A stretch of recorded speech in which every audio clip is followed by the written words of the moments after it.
Are you ready for the sweet embrace that is the fall of capitalism? Because I am. What's good, everybody? It's your boy Marcus Summers, Major Linux, twitch.tv/Major Linux, and it's time once again for another episode of Tech Talk Thursdays. It is February 12th, 2026. And of course, I'm joined this week and every week by Kevin Kev. It's your boy Kev in the building. What's good, everybody?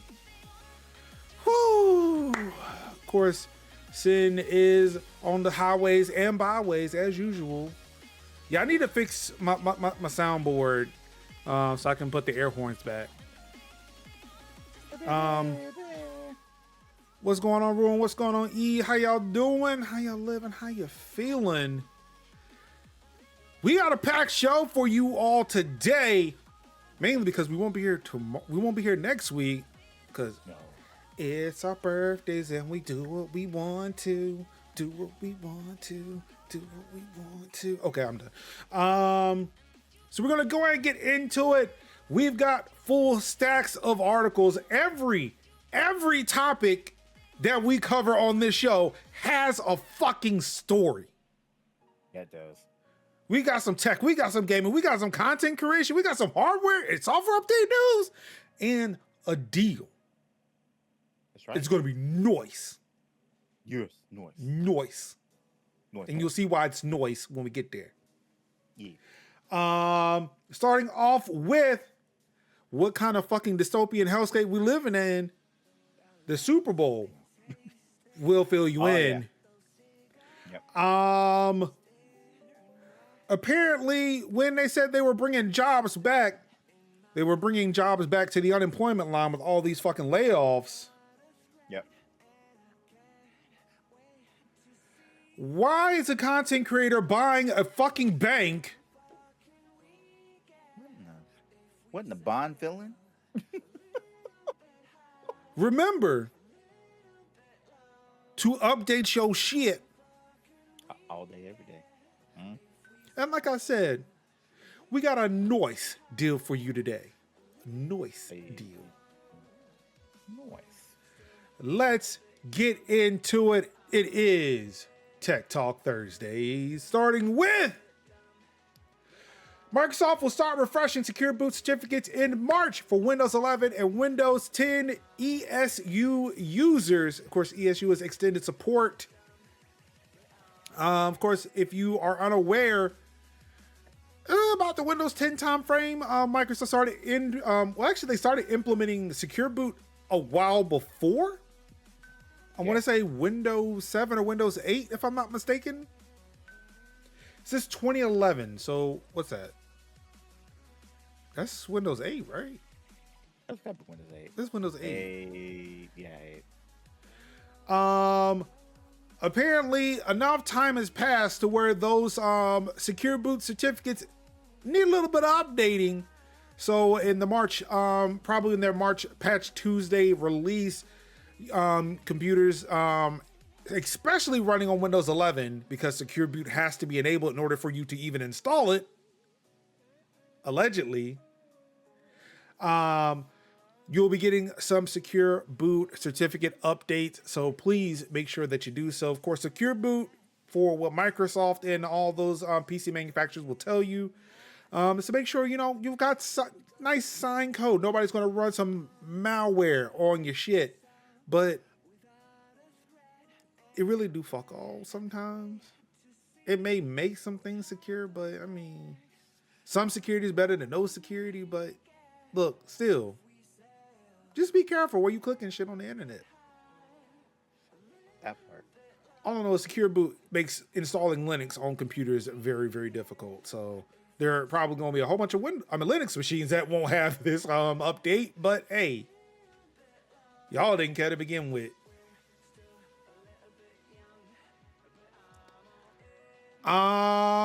Okay. Now this is the one. This is the art, Kev.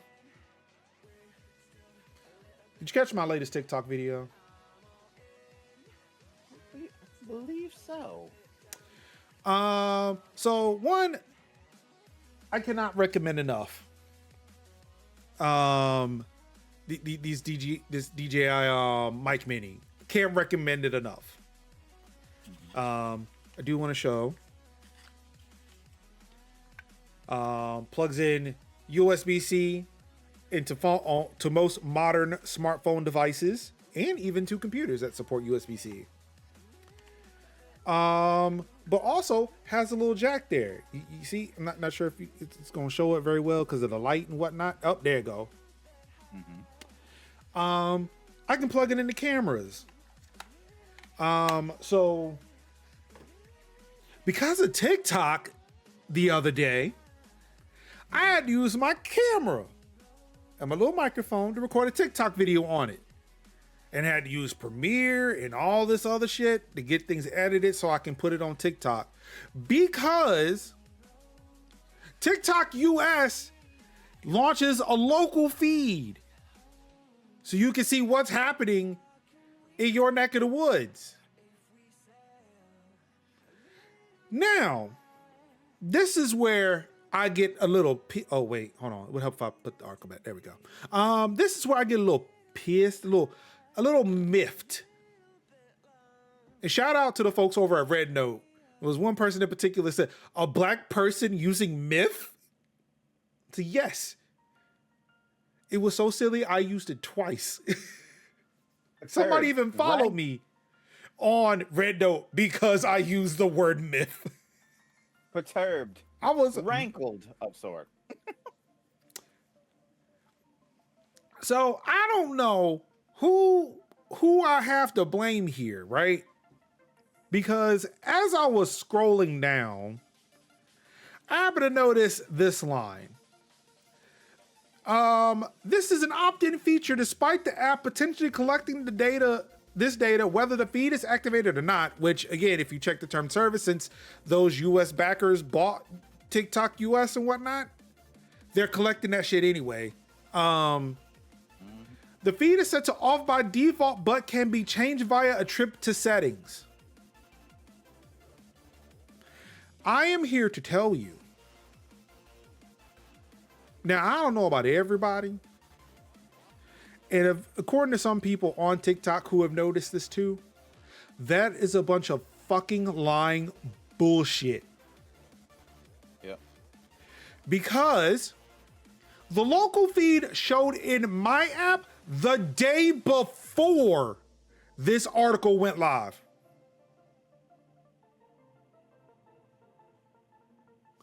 It showed up in my app there already. I don't like the fact that they keep adding tabs to my TikTok app. So I noticed when the little words up top that let me know following, for you, they get smaller and smaller because they got to have the shop up there. They put an Explorer up there. Now there's a location or local. Local up there. Yeah, I'm looking at it now. I had to turn off the stem one because they put the stem up there. That was years ago. I did not enable the feature. Kev, do you see a local? Oh, I see a local. Did you enable the feature? No, I didn't. So, and can we explain for the folks at home what opt-in means? It's like when a feature comes, you have the ability to ask, basically get into a program, not, have the program already be in it. You get the choice to say whether you want or don't want a feature. Opt in to a feature. Okay, so I understand what opt-in means, right? Oh yeah. And according to both of our experiences on this show, did you opt in? I certainly did not. I sure shit did not. Yet. Mm-hmm. According to Engadget, this feature is opt-in. And you can go in settings and turn it off. Or turn it on. You go to settings to turn it on. And how would one do that? No instructions on how to do that. Nor when I went to look, could I find the setting?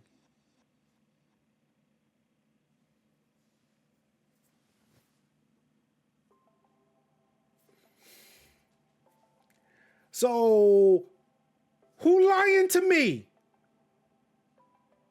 Because I'm just saying. Because I was like, okay, I saw the local feed. I was like, this sucks. Whatever. I'm not going to use it. Saw this article, opened the TikTok app again, saw that the local feed was sort of okay, if they say it's in settings, it must be in settings. Went looked high and low. I found no setting. But Kev, do you know what I did find that nobody has seemed to have reported on yet? What'd you find? Have you noticed that there is now an AI built into TikTok? Oh yeah, I know that. That shit was not there when I noticed a local feed the day before. It was in there yesterday. So not only am I being lied to about a setting that is supposedly opt-in that I'm supposed to be able to remove myself from if I opted into it, which I didn't. Yeah. There is now AI in the app. That's just there. It exists. Yesterday, it was just a thing in the inbox. Today, it is now a little icon above the profile of the video, the profile picture of the video you're watching. I can't tell you how many times I didn't have to dance around that just to follow somebody. And not fat finger that and be like, have the whole thing do it. Because he was right. It used to be in the inbox. And I'd avoid it in the inbox. Now it's a whole I did not see that circle. shit in the inbox until yesterday. And again, nobody has mentioned that fucking TikTok taco.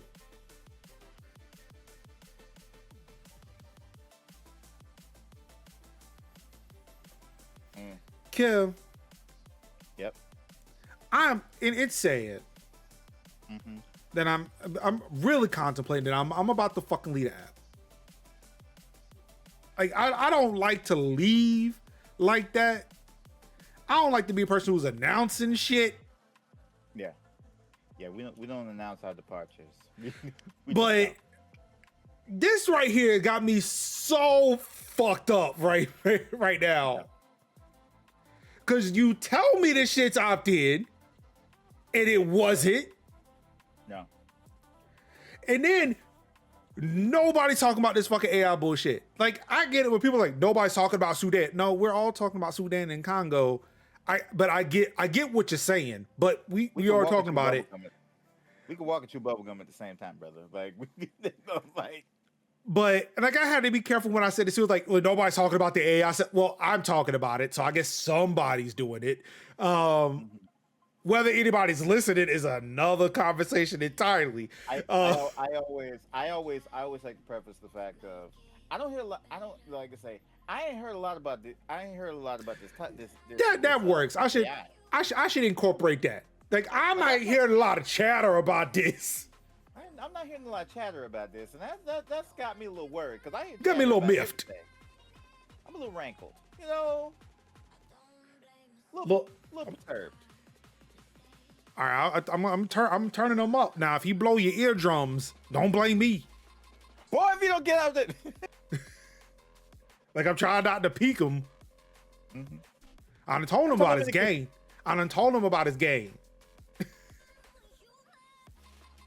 Do re mi fa sol la ti do. There we go. That's better. I might have to go. I probably do need to go into Discord. I wonder if there is a Discord setting that I fucked up somewhere. But yeah, the shit that is going, the fucking shenanigans that have been going on with TikTok since the US purchase. Oh, like, it's, man. I've weathered that storm. Ooh, that was bad. I don't like being lied to. That was a terrible weekend. I can tell you that right now. That was a terrible weekend. there were a lot of things happened that weekend between the purchase and the snowstorms, the power outage. Like, look, we got crumbling infrastructure, and now it's turning into crumbling tech infrastructure. Yeah, it's a thing. Also hearing the fact that apparently some of the TikTok US people in charge are former Israeli team 8200, which is their tech elite force, their elite tech force. I hate to say it, but they're Israeli Section 9. It hurt for me to say that, Kev. Section 31.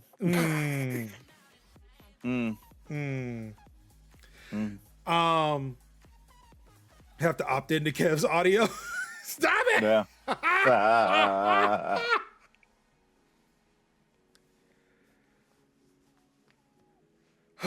Look, polls.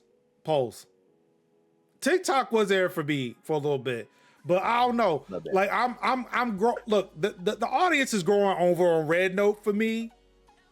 Yeah. And I've been seeing the love over on Red Note lately. So I might make that jump. I might have to leave TikTok. Start growing shit over on TikTok, growing shit over there on Upscrolled. Instagram just be over there somewhere. Yeah.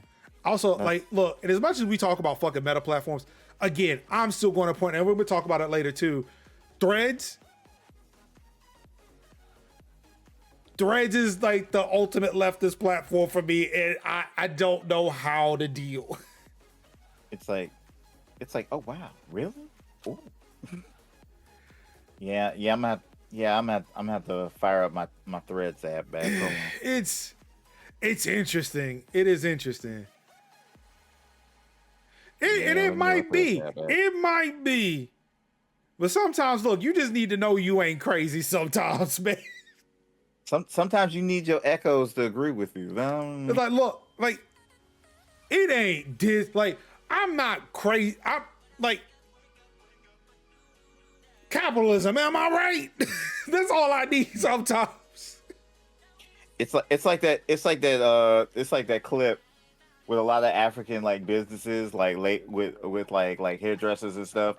And it's just like a woman just like stands outside of her restaurant, out of her business, and goes, "Men," and then the woman comes off the street and says, "Liars, they are all liars." And then she does all the business, like gets her hair done, get the nails done, and everything. Talk about how bad men are, and I'm like, that's what it is. Sometimes you just got to be like, capitalism sucks, right? You right, and then look, all right, it sucks, and I gotta go to meta for that. But here we are.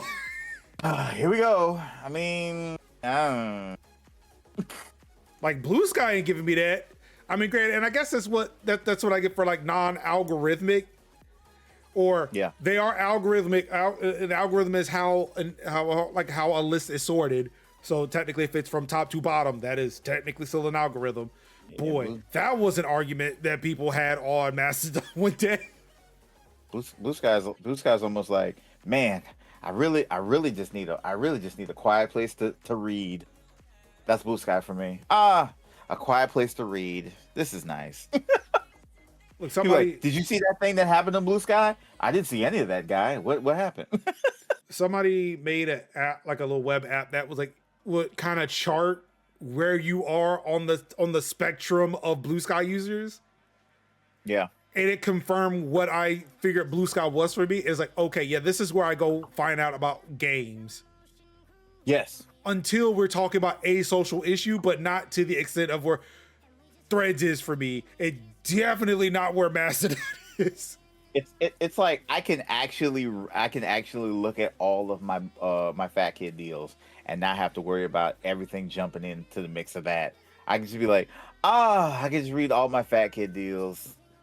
This is great. I love it. So yeah, I don't know. I feel like my days on TikTok might be numbered. Again, like thanks to apps like Red Note, Upscrolled, but yeah. Also, Eve, I saw that you had a question. Please, yeah, go ahead, ask it, and once you post it, yeah, we'll answer it. Yeah, go right ahead. Sorry, I didn't want to let that go and ignore you. Sorry, that's on me. I was mid rant. I had to get that out. And that's why we wait for that question. We can move on to the next article here. Yeah. And I realized that, I put this Waymo story in the middle of a social media blitz of news stories, but hey, here it is. Waymo is getting DoorDashers to close doors on self-driving cars.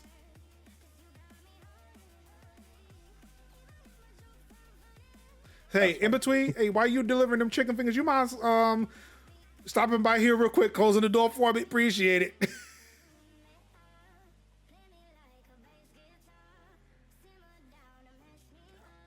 I'm sorry. Let me just go back. All right. So yeah, that Microsoft one. I'm trying to get better about this. The Microsoft article by Engadget. Of course, I blasted Engadget for their coverage of that TikTok bit. 404 Media with the Waymo story. Companies have launched a pilot program in Atlanta where during the rare event a vehicle door is left ajar, preventing the car from departing. Nearby dashers are notified, allowing Waymo to get its vehicles back on the road quickly. You mean to tell me you can't figure out how to do like a self-closing door? Don't cars just have that now?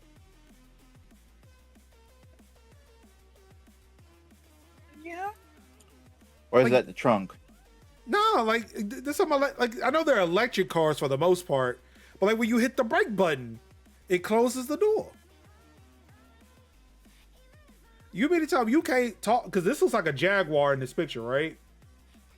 Mm-hmm. It's like a Jag. You can't get Jag. Oh, I forgot Jaguar's on a break from making cars right now because they're doing some weird shit. Yeah. But you mean to tell me you can't talk to a car manufacturer or like even get somebody third party to implement that shit? I thought Japanese taxis would open and close automatically. I didn't know we didn't have the technology for that. Well, apparently Verge is not going to get into a car that has a door closing by itself. So maybe there's a reason why we don't. I mean, keep it a band and stack with you. We, Merge and me are around the age where we remember Christine, and so we don't want no sentient cars driving us around. I mean, look. Yeah, it's a self-driving car. Why can't it close its own door? Yeah, exactly. Verge gets it. Verge, yeah. And look, no, I've seen no. And I finally watched the Giant Bomb. It was a Giant Bomb video where Dan Riker and Mike Minotti went to the Nintendo store in San Francisco, and it was their first time riding in a Waymo. Granted, I've not ridden one, so this is my first experience outside of a CNET video doing the Waymo. I was like, okay, so this is what it's like for two idiots, especially at 1.2 drunk idiots, to experience a Waymo for the first time. Okay, it's all right a little bit until like I think there was a fire truck and it was trying to figure out how to navigate around the fire truck, but also blocking traffic coming in the other direction, and people were just angry at the Waymo. Yes. And we've seen Tesla Barb. Yeah, I guess. Let's see. Eve, and now I'm going back to Eve. Would you recommend getting the CompTIA Linux Plus or LPA certification for beginners Linux users? Oh man, I don't know. See, I have an RECE. I have an expired RECE. And I got those through Red Hat when I was working for them. CompTIA is sticking out because I know the A+ certification.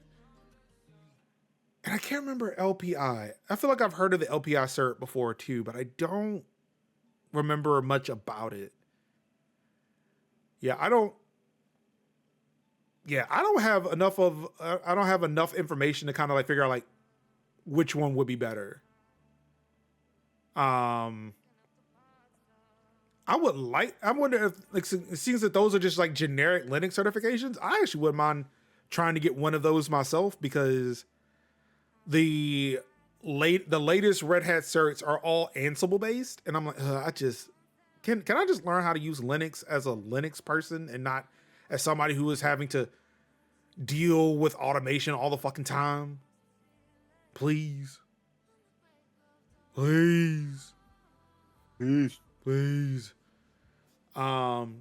Someone getting trapped in the Cybertruck. Look, that's their fault.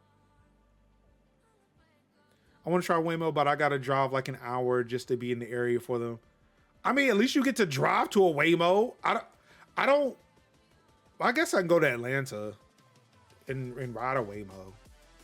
Damn, that's actually not bad. I could make the 5-hour trip to Atlanta and just ride a Waymo. Would that be worth it? No. But I mean, I'm looking at specifications for both. The LPI just seems like more than a memorization game. Look, I'm gonna tell you, I feel like all certs are memorization games. When I was getting my RECSA and my RECE, I was sitting there told like, hey, look, don't memorize what's in this book. Just memorize the commands and know that man exists. Like, as long as you know, like, I need to use this command to do this thing. And then it's like, all right, I'm gonna look up the man page for that command. You can work your way through almost anything. Wait, there's a lot of breakdowns. There's a lot of breakdowns for the cert tests. Well, I'm talking about like, I'm talking about like specifically for taking the test. After you take the test, you get the cert. Seriously, just use Google. Like, my instructors are like, Google is free. It's right there. That's what I'm saying. Like, the funniest thing that I had got mine is like, there's always a part of me that's like mad that I never got my A+ cert, because that bitch is like literally like, open a PC, look in this part. That's A+ certification, because it's like literally maddening how easy it is, but it's maddening at how they set it up. I will grant, like, building and repairing PCs is a lot easier now than it was when I was taking classes that were using the A+ cert card. Oh yeah. But yeah, I'd be interested to see what that looks like now. It's laughable. It's laughable. It's like, I'm not even in the position to take the cert, because if I took the cert, it'd be like, okay, cool. Where am I going to work? Where am I going to work at this? I can literally do my own thing by just saying, here's how you build a computer. I don't need a cert for that. Exactly. Like, what are we doing? What are we doing? What are we doing? Yeah. And I know I'm going to get to, we have an article later on about like influencers and AI. And I do not want to be one of those people, but look, even sometimes like I used Gemini the other day because like, I was like, look, I just need you to distill a whole bunch of random ass Stack Overflow and Reddit and obscure Linux blogs and tell me what this error fucking means. Because oh my God, software engineers, I want to shoot them so bad. Because it's either like a screenshot, a breakdown of a screenshot, a breakdown of things, and then it's like you're at that point you're pretty much just checking WebMD at this point. Well, it could either be it's like, well, it's either there's this basic, it's a corrupted file, or your whole computer is dead. No, everything is gone, and everything you love. It's either a corrupted file or you have cancer. Like, whoa. Like, whoa, what is that, bro? Whoa. My pinky hurt. I don't know what happened. No, it's like this MP4 just won't play. Yeah, this MP4 just won't play. What do you mean I have colon cancer? What are you saying? What are you saying? What do you say? It's literally in that respect. It's literally in that respect. And you don't know which one of those things is. What do I do? I don't know. And like the thing is, like, it's pulling up information, like, and then for the most part, it will give you the sources for where these things are coming from. But it's like, I could have like, and it's the thing. It was like, oh, you could have Googled that. Like, you're right, but also that's like hours I'm having to dig through deep forum posts to find one thing that possibly could have worked. Right. And it was written, and it's like spread between like 5 different forum posts because there was an argument by somebody not putting a space or a period in a place. It's a whole thing. Like, bro, just. Or somebody asking a question and the moderator being like, this question was answered 3 years ago, go here. And it's like, but that doesn't answer the question either. Like, so again, I'm not going to be your advocate for AI. Right. But look, I'm just, when it comes to diagnosing Linux problems. Yeah. Especially Linux problems. Because as much as it's used in the enterprise, it runs so much of the shit we rely on the internet today. It's either you're having to pay vendors to get the answer, or you're relying on the community and they on some other fuck shit. So, like, you know what? Go, Gemini, just, you deal with this. I can't. Gemini, just grunt. Just so you know, that's also why I did not stream Tuesday or Wednesday. I didn't stream Wednesday. Tuesday I had a meeting. Wednesday, no. I was deep in a Gemini hole trying to solve so many problems. It's the whole thing of like the two users of being like, hey, you know, AI, help me take this all this schmutz and figure out how this thing works. I mean, and then being like, and then AI, tell me what I'm looking at. That's what we're. That's the queries. And it's like, I will say to give it this too. Like, it does explain the shit. So it's like, okay, I can, after this, understand what I'm looking at and figure like, all right, is this bullshit or not? Right. Now, there was something I was watching. There's something that came up on YouTube from Network Chuck, which I've stopped watching him because he's gone down that AI hole. Oh, but I was like, let me see. I watched a video of his like a couple of weeks ago, right? Where using the CLI command, the CLI tools like Gemini CLI.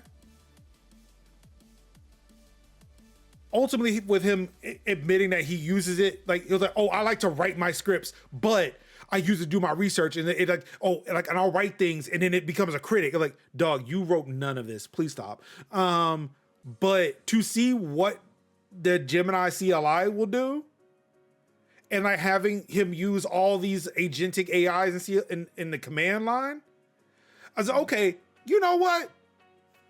Maybe. But I'm gonna I was like, I tried it once, and I was like, no, I still need to be able to put commands in. I'm sorry, I can't. No.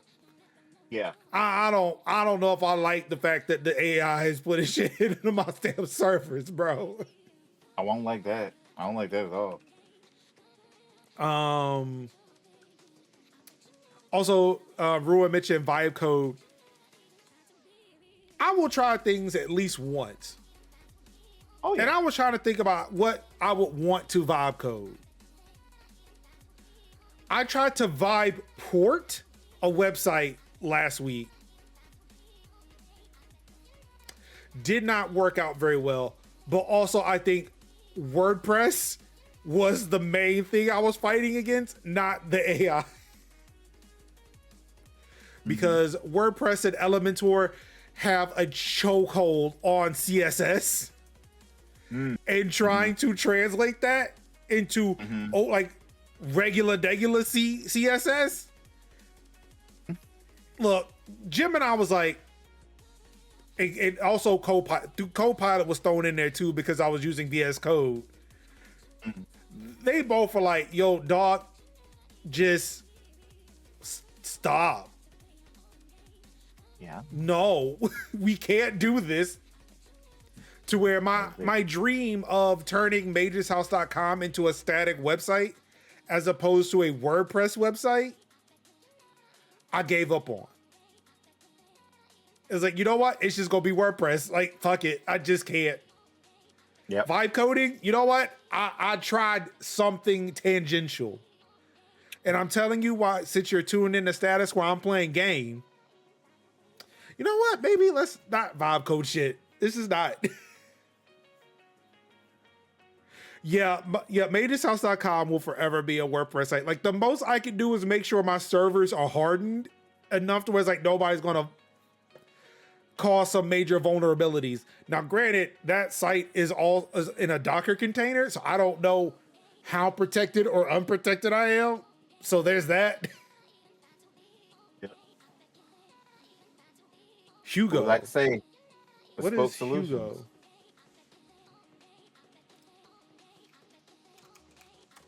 Now I type in Hugo, it's gonna show me a picture name of Hugo. Oh.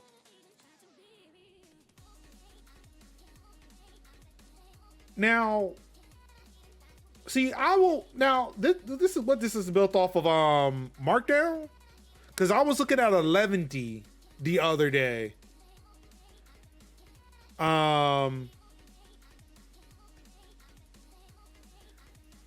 What I ultimately like, I don't have the time right now, or at least the mental capacity when it comes to time, to try to redesign a whole website.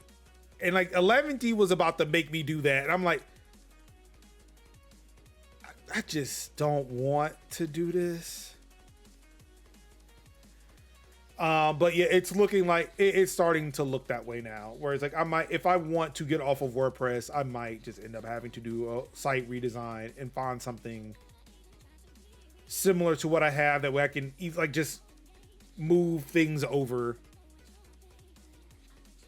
I'm not good at that stuff, but Hugo is pretty great. I kind of still want to get a Codebird page. Yeah, I might check it out. Like 11T was centered towards blog, and it looks like this is what Hugo is going towards as well. Yeah, Tailwith. Yeah, this is like 11T. Yeah. Yeah, I have a feeling eventually I'm gonna have to look at a site redesign for Mage's House. It's just that at the time, especially for what I was doing, I didn't have the time for that. Maybe the time I spent vibe coding or trying to vibe code it, I could have actually tried to learn something. It was like, you know what? That's not what we're here for. But yeah, I'll keep. You know where to put the open source stuff. If it's not already there, if it's already there, resurface it for me. If not, you know where to put it. And for those who want to know where he's about to put it, mages.house/Discord. That was also one of the things I used Gemini for, was to fix my URL shortener. That way it can be more persistent and not die every time I have to reboot the Docker container or the server itself. Because yeah, that's been a problem. Every time somebody's like, hey, I want to join your Discord, but the link never works. Only for me to find out that, oh, the URL shortener broke again. So hopefully that works now. Let's see, back to social media news. Speaking of Threads,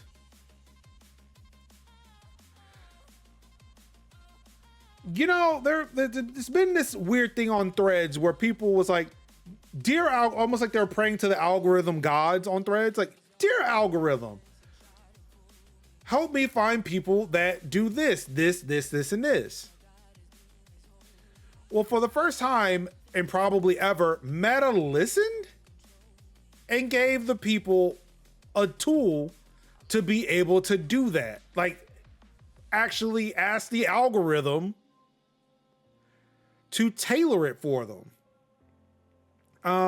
So they released a tool called Dear Algo. All you have to do is tag Dear Algo and tell the algorithm what you would like to have surfaced, and it will try to tailor your content based off of what you asked it for.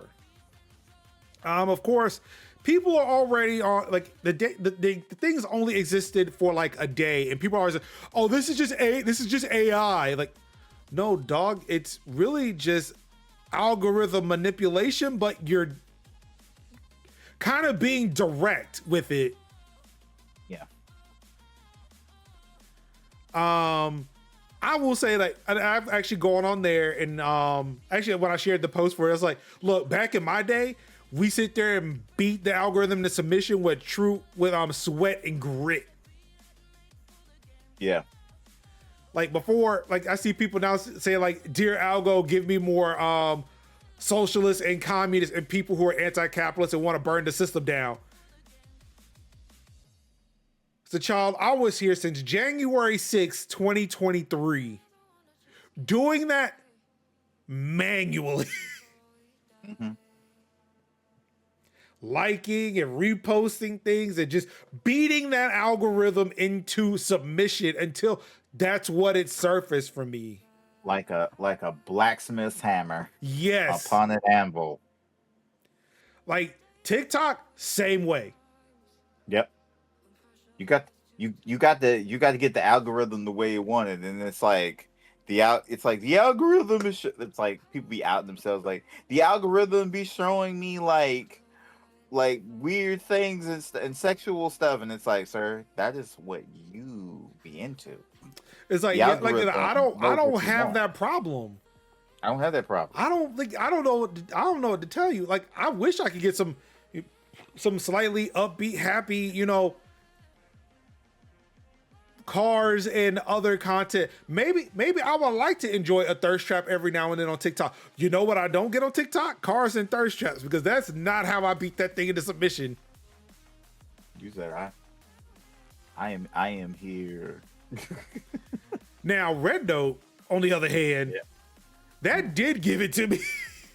Yeah. Until the Americans came back after TikTok was bought in the US. And it was like, yeah. Oh, okay, so y'all bet. Okay, see, now everybody's talking about how fucked up shit is over here. And all my Chinese thirst traps are gone. All my Nissan GTR videos are gone. All my Toyota supercar videos are gone. Yeah. That's on Instagram now. All that's on Instagram now. No, I forgot. I don't use the Explore tab on Instagram, so I wouldn't know. I'm like, all I get is like Gunpla and like the odd bestie video, and yeah, that's about it. The odd bestie video and a few video game stuff, and funnily enough, my own stuff, because sometimes it sends me my own stuff. Hey, would you like to promote this? And I'm like, no. I ain't giving you one thing I don't have. You better be glad I'm giving you my videos. I'd be damned if I'm gonna give you my money. Yeah, hello? TikTok be doing that sometimes too. Like, yeah, look, no, just stop. No, I ain't giving you nothing. There was a time when maybe, but now no. You get my facade, and that's enough. Facebook got enough of my money back then when I was doing that for certain posts. God bless you, man. That was years ago. Yeah.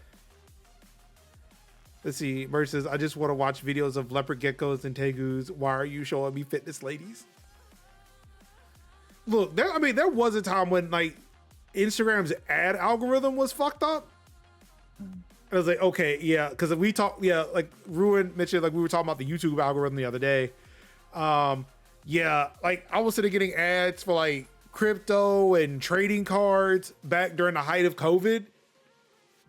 And then started getting cleaning service ads that were thirst trappy. Oh yeah. And I remember that because that's when like 404 came onto the scene, and they ran an article or they ran a story about those ads. I'm like, okay, so it's not just me. It's not like I'm liking shit that would do. Actually, no. Also, you know what? Yeah, so Metaturk.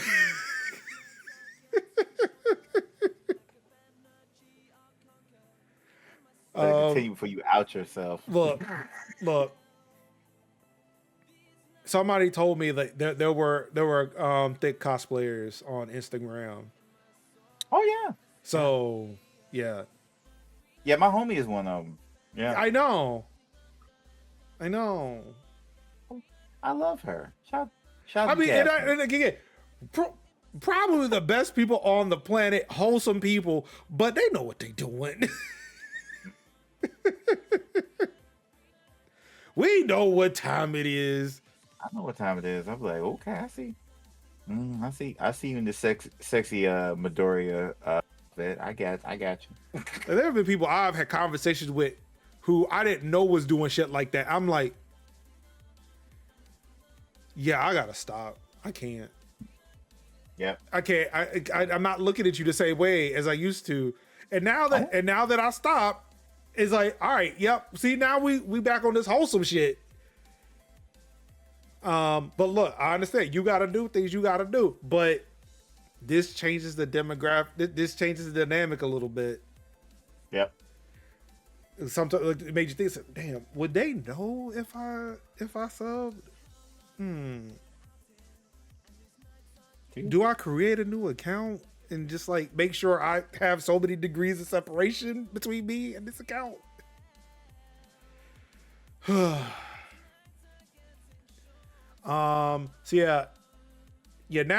Like again, I used to, and again, this article's from Engadget. I used to beat the algorithm in the submission.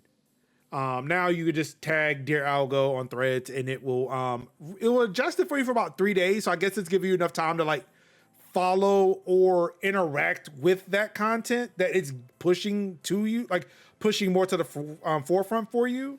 And then it'll go back to whatever the default algorithm is. I will say that this also works if you repost the thread, if you repost somebody's Dear Algo thread. So it's like if you just look at it and you see somebody else who's asking for it, if you repost it, it will then apply to your algorithm. So I was like, okay, I don't have to out myself as like, let me try out this new feature. I'm just gonna repost somebody else's post that's asking for it, and hey, hands are clean.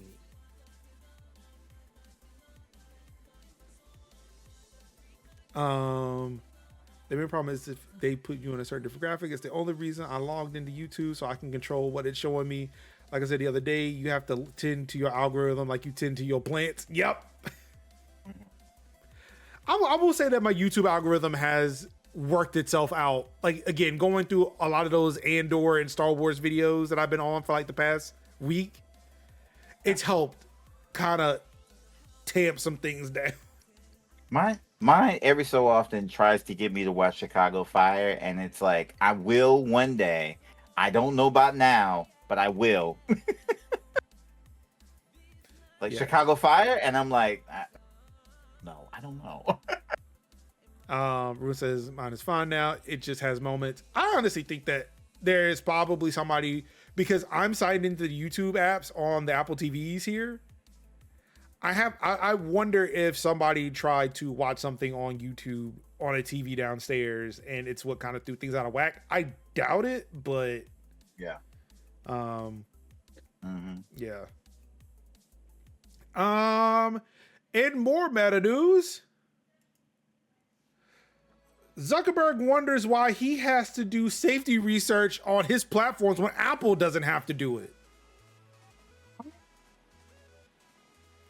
This is from 9 to 5 Mac. I'm just gonna cut to the chase. Mark and Zuckerberg. It's because you have social media platforms in which you are controlling the algorithm in which content is being shown to other people. I mean, I got 2 words for him: Cambridge Analytica. I mean, that's enough. That's enough right there. Yeah. Like that's why my man looking like, Zuck Lord. that's why I'm looking like Benjamin Zuck right about now, because he's like, man, why was I looking like this when I went to Congress? Never again. Grew a blowout. Put some jewelry on. Look, I'm just gonna say that this iPhone will not surface anything to me that I didn't tell it to surface. Yeah. unless I installed an app in which, you know, the app developer is surfacing that content, you know, like Facebook Man is. Another AI thing that was launched by a social media company that, you know, I'm not hearing enough chatter about. Yep, there you go. There you go. And how that was on the top of my Facebook feed one day. Like, what the fuck is this? No, exit out. But then lo and behold, there was a Facebook notification about it. At what point did I say I was interested in any of this shit? I don't give a fuck about your Ray-Bans. I can't wear your Ray-Bans. I wear fucking glasses, so fuck you. So why? Fucking dickhead. Yeah, like Apple does not surface things on my phone that I did not ask for. You know what they also do? Oh, listen, this isn't necessarily a meta issue, even though sure I would love to turn that shit off, or I don't know. Look, as much as we don't want to give Facebook money, I will gladly give them money to tell them to stop giving me ads. But you know what Apple allows me to do? Turn off shit that I don't want to see. It's a little toggle. So I just click it and it's gone. I learned today that I could turn off live activities on my Apple Watch. Excuse me. And I could turn them off by app. You know what apps I turned off the live activities for? Facebook and Instagram. Because I am tired of them surfacing live activities for posts on my Apple Watch. I don't need to, when I check the time, see, oh, my Facebook status update cleared. Keep that shit on my phone. Why is this a thing? Also, that I feel like that's more an Apple problem, but at least they have a solution for it.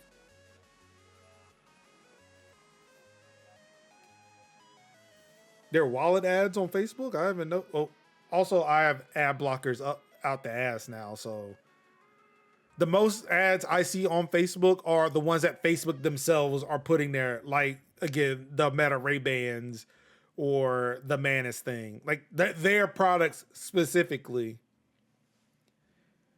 Which once that happened, I then started to agree with everybody who was writing about the Windows ads. It was like when Microsoft suggests an app that they want you to use, that's not an ad. I can see why you would call it one, but it's not an ad. Then yeah, when Meta does it, okay, you know what? All right, I get it. I was wrong. I see what y'all are talking about. Like I can ignore the Windows ones, but it was right there in my face and it was in a notification. I get it. You were right. And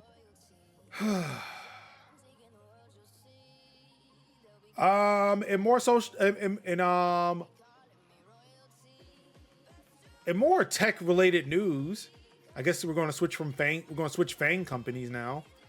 Engadget reports that DOJ may face investigation for pressuring Apple and Google to remove apps for tracking ICE agents. Kev, what's that statement you always make? What's the? It's all fun and games until. Yep, all fun and games till you go to Congress. I mean, not that, you know, we haven't seen somebody go to Congress today. Or was it? It was yesterday. Sorry, it was yesterday. It was yesterday. The way time full was flying. Ass crash out. Crash out. You hear that talk about Secretary? I'm the Attorney General. Oh, I'm sorry. I never would have guessed. Ooh. The white girls are beefing. The girls are fighting. Wow. I was like, okay. Listen, one thing was sure and two things were certain. I am not above some trash TV. I'm also above trash TV when it's at the Senate. I'm just saying. I'm just saying. When C-SPAN gives you more entertainment than a fucking episode of Jerry Springer, we fucked. Yeah. We Yeah. fucked. I was like, it's not a problem. It's not a concern. No, we just fucked. I'm just like I feel like every day is just an episode of Veep that didn't make the cutting room floor. I feel like that's kind of where we are right now. Like, I'm waiting for just like Julia Louis-Dreyfus to pull up. Like, I mean, nigga, how do you have a full ass fucking crash out, bro? You are the Attorney General. How, Sway? You apologize to these girls for not talking to them about the Epstein. This president is the most legitimate and transparent president ever, and you will show him some respect, damn it. And I'm like, ooh, girl, it's not like that. Hello? You thought you ate, huh? You thought you ate, but you starved. It's like that. It's like to paraphrase from that episode, from that scene in Malcolm X. Oh, that lady starving. Hate to see it. No. You good? Yeah. How dare they talk to me this way? Like, nigga, you was full out Karening right now, bro. Like, I'm gonna need you to chill the fuck out. I'm gonna need you to remember who the heck you are and where the heck you at right now. It ain't there yet, but that was wild. That was wild to me because I was like, ugh. Like, and of course, I watched. Go ahead. And of course I watched. I watched it. The best way to watch it through TikToks. So. Oh, I'm watching it through Democracy Now. Fortunately. The Daily Show. Oh, that Daily Show work. Yeah, I like Daily Show. I like it more when not Jon Stewart is on because he's still too liberal for me, and it's like, I don't know, just stick to the jokes part of it. Like, don't like your politics. They ain't going far enough for me. I wish they'd put Roy on, but they didn't. But yeah, what it is. If only there were consequences for the actions, or if only. If only. But this is where the people got to get together. It's only consequences for the underlings. It's never for the one that caused the problems. It's always the people. It's always the people that get caught. Means like when my man was telling them, like, you don't have to follow illegal orders, and it's like, I feel like it's wild that you have to tell them that, but it's cool. I mean, but also then getting investigated by the Attorney General of DC only for her drunk ass to catch that L. It's like, girl, you don't. They're laughing at you. Like, nigga, didn't you lose the sandwich case? You lost the sandwich case. You lost a Subway sandwich case. And it was which on we video. knew you were going to lose, but still, nigga, you tried that shit. There was videographical evidence of that man throwing the sandwich, and you still lost the sandwich case. This man yeeted a whole foot long and was like, "Yep." Again, still arguing the best use of a Subway footlong. The best use of one. Do not eat that shit. Not eating it, of course. Yeah, not eating it. Yeeting it. Don't eat. Yeet. Yeet. Do not eat. Yeet.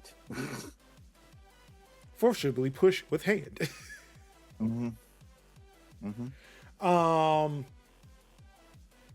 So yeah, House Judiciary Committee member Jamie Raskin has asked the U.S. Department of Justice to turn over all its communications with both Apple and Google regarding the company's decision to remove apps that shared information about sightings of U.S. Immigration and Customs Enforcement officers.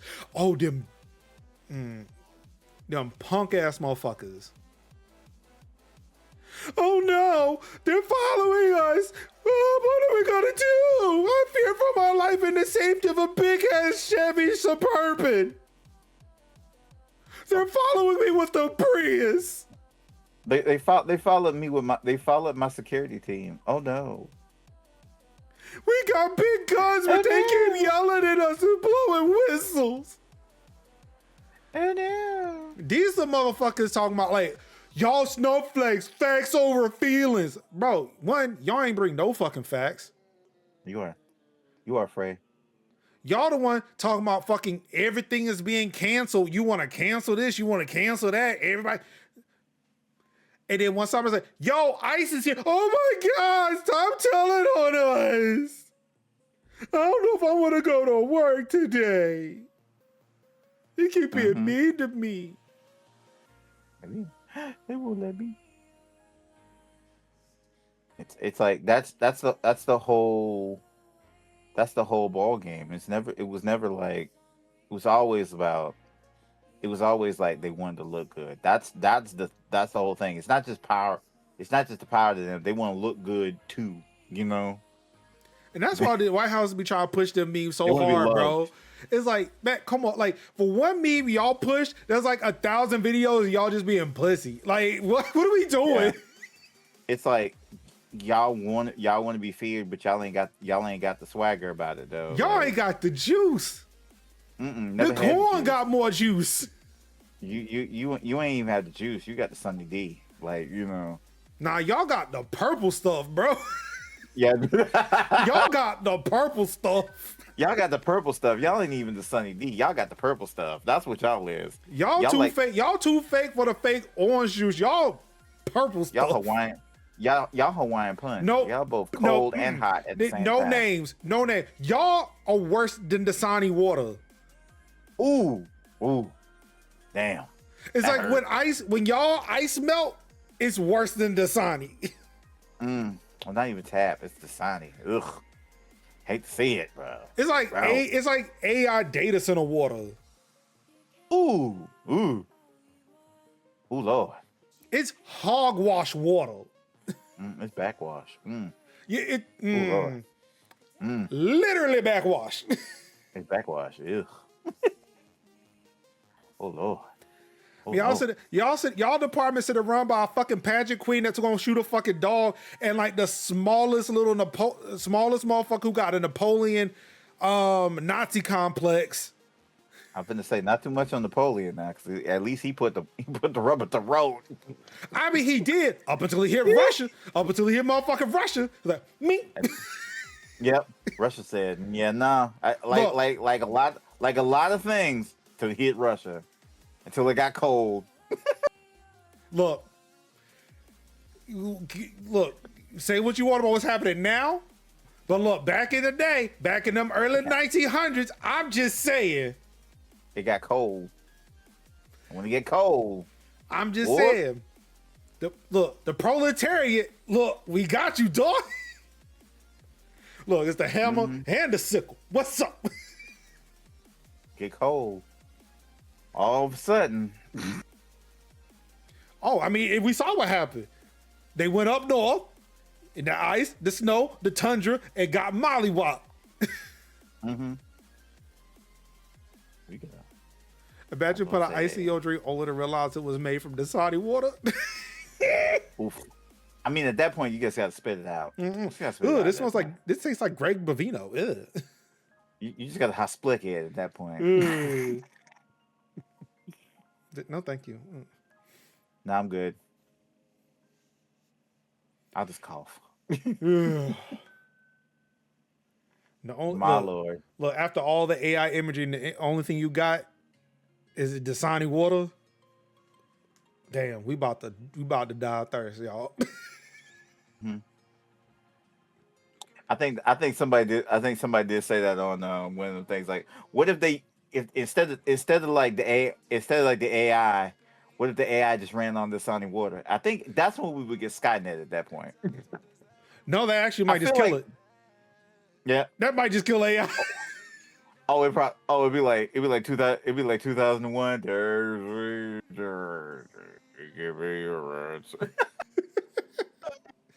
Look, somebody get Coca-Cola on the phone right now. Sees that they love the AI generate shit. Says, hey, look, get an exclusive deal with fucking Meta, OpenAI, Nvidia, Amazon.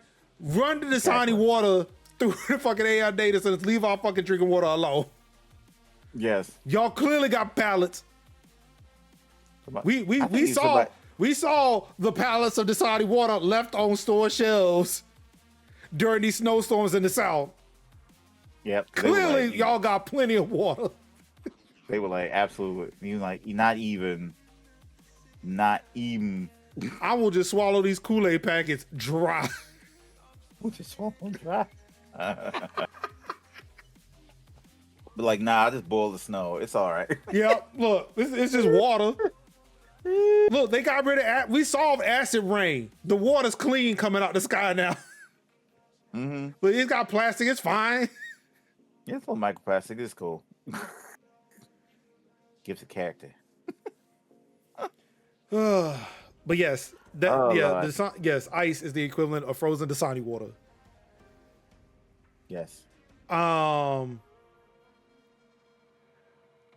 Let's see. Speaking of Google and ice, fuck Google.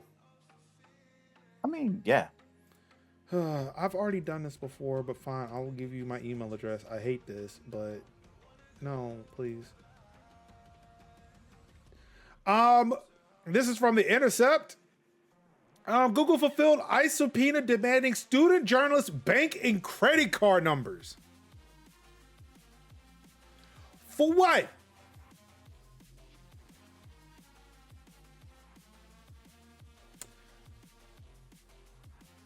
Immigration and Customs Enforcement subpoena that demanded a wide array of personal data on a student, activist, and journalist, including his credit card and bank account numbers, according to a copy of an Google fulfilled an ICE subpoena, according to a copy of an ICE subpoena obtained by The Intercept.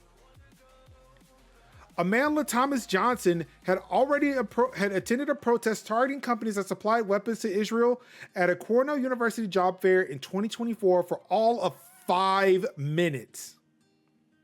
But the action got him banned from campus. When President Donald Trump assumed office and issued a series of executive orders targeting students who protested in support of Palestinians, Thomas Johnson and his friends Mamadou Tao went into hiding. Google informed Thomas Johnson via a brief email in April that it had already shared his metadata with the Department of Homeland Security, as The Intercept previously reported. But the full extent of the information the agency sought, including usernames, addresses, itemized lists of services, including any IP masking services, telephone or instrument numbers, subscriber numbers, or identities, and credit card and bank account numbers, was not previously known. The subpoena provides no justification for why ICE is asking for this information, except that it's required, quote, in connection with an investigation or inquiry relating to the enforcement of U.S. enforcement laws, end quote. In the subpoena, ICE requests that Google not, quote, disclose the existence of this summons for indefinite period of time, unquote. Hey, you remember that that lawsuit that was served to archive.is? Mm-hmm. That said that, hey, don't show anybody this lawsuit, and they did. And then I subsequently made it the thumbnail to that show that we talked about it because I'm petty as fuck.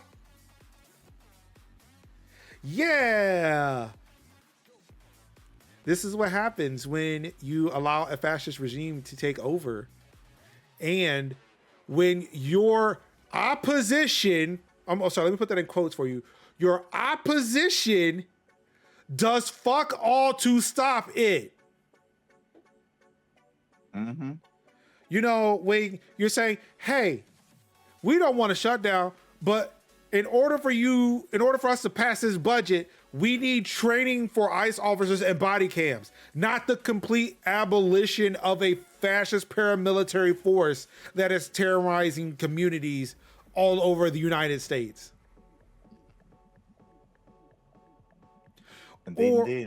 Or, hey, we're not going to fund the government unless you leave the ACA stuff alone. but then immediately cave. Mm-hmm.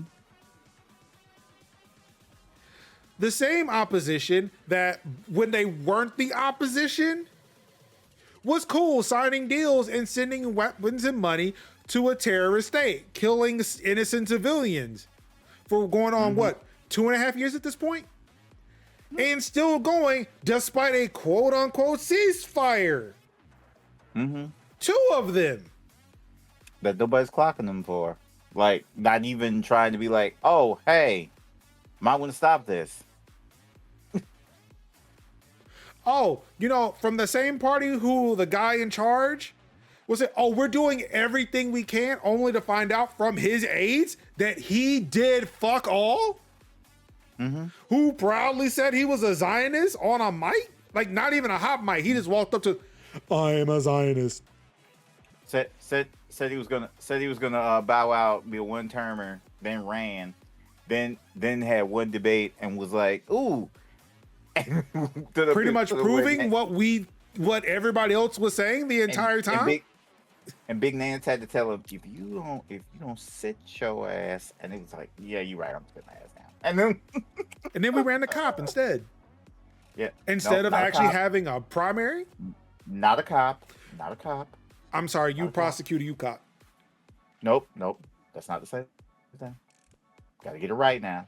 The punch has got it right. She's CCH Pounder. I need you to get it right now, all right? Okay. She's not a cop. She don't put the cuffs on them. She put them to prison. There's a difference. All right? Okay. The hit's got to hit clean, baby. We can't do like the other ones do. Come on now. The other ones? Oh, I'm with the rest of them who's calling on my fucking cop. No, I'm not talking about with the cop now. I'm just saying, hey, gotta be right now. Come on now. It's got to be clean. I guess we factual based jokes on this program. I wrote that rule. Yeah, you did. So that's why I'm like, let me remind you. I wrote that rule. Catch me on social media. I'm gonna call out as a cop. Okay. I'll say for the context of the show, not cop. But outside of this, down to the police. I got you. Facts over feelings. I know. I'm just saying.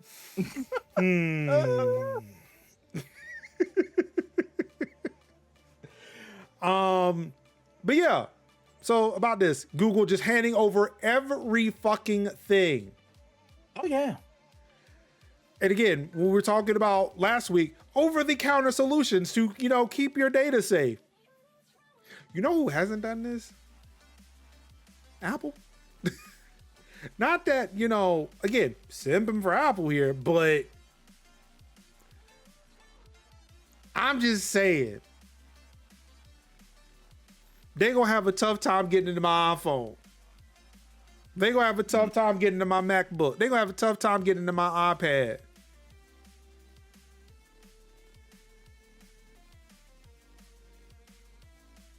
That's all I'm saying. But yeah, Google will just like, oh, you want credit cards, bank information, like Nick, you told him, look, he banks at Bank of America and Wells Fargo. Where he need to make that withdrawal, book him, Dano. But again, this is what happens when you don't stop a fascist regime from taking power.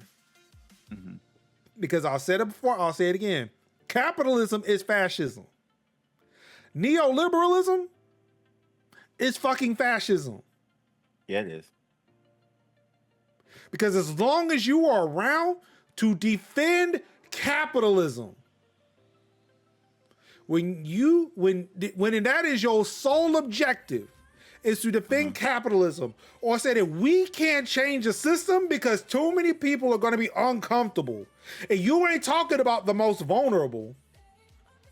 You ain't talking about the black folk. You ain't talking about the queer folk. You ain't talking about the people who are living on the fucking street. You are not talking about the global south. You talking about Joe's pasty white ass sitting in your picket fence. Oh no, it's going to be a little difficult for me because I can't afford brunch while the revolution is being fought. Mm-hmm. Your ass is the reason why we got fucking fascism in this fucking country. I think they did. Because you rather be a fucking brunch right now. Mm-hmm. So miss me with that bullshit. Indeed. I'm not sitting there saying that we get what we deserve. Because nobody deserves this bullshit. But this is what happens when you keep saying, we gotta vote. We gotta wait to the midterms. We don't. We now, again, granted, it's coming up. It's coming up. I will still hold on to my statement. Sometimes voting with your wallet ain't enough. Hold it, pause. Because Kev, you know, pause. Y'all can't be doing this weak half-stepping. Can't do it. This is how Jim Crow was allowed to fester after slavery. This is how Nazism rose to power in Germany. Mm-hmm. This is why you're seeing a fucking resurgence of all of this. And guess what? Every fucking capitalist country on the planet.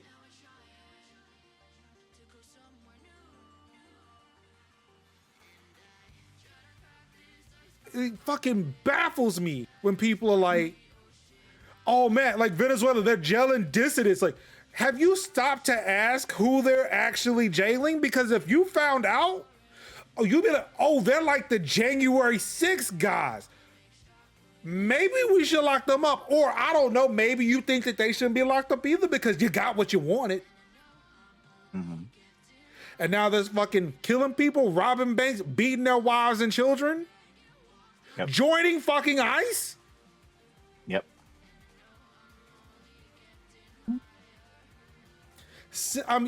You said it cheered on the one woman who got the damn Nobel Peace Prize. She won a fucking Nobel Peace Prize because she wants to sell the country of Venezuela to fucking Wall Street.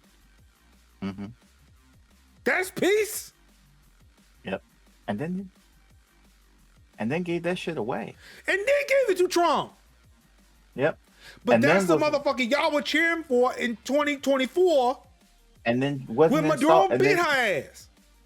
And then when the kidnapping happened. I'm sorry, let me be factual. Maduro did not beat Machado.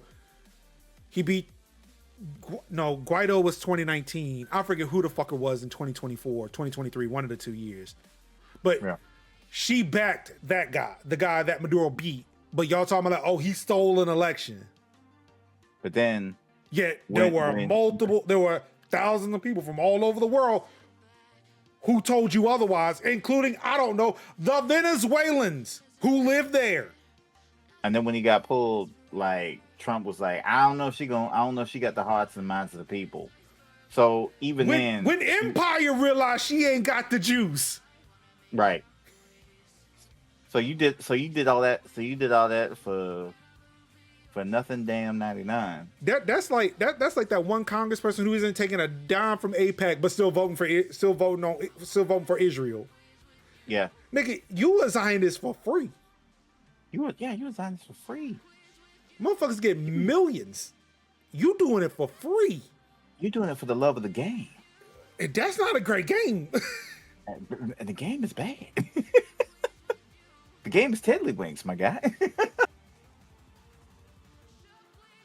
Like, brother, what? Look, as much as they want to sit there and call me a paid protester shit, I would love to get some money. But no, I do that shit for the love of the game and will sit to put my life on the line for it. Mm-hmm. You're doing it. I'm paying a price. Willing to pay that price. Mm-hmm.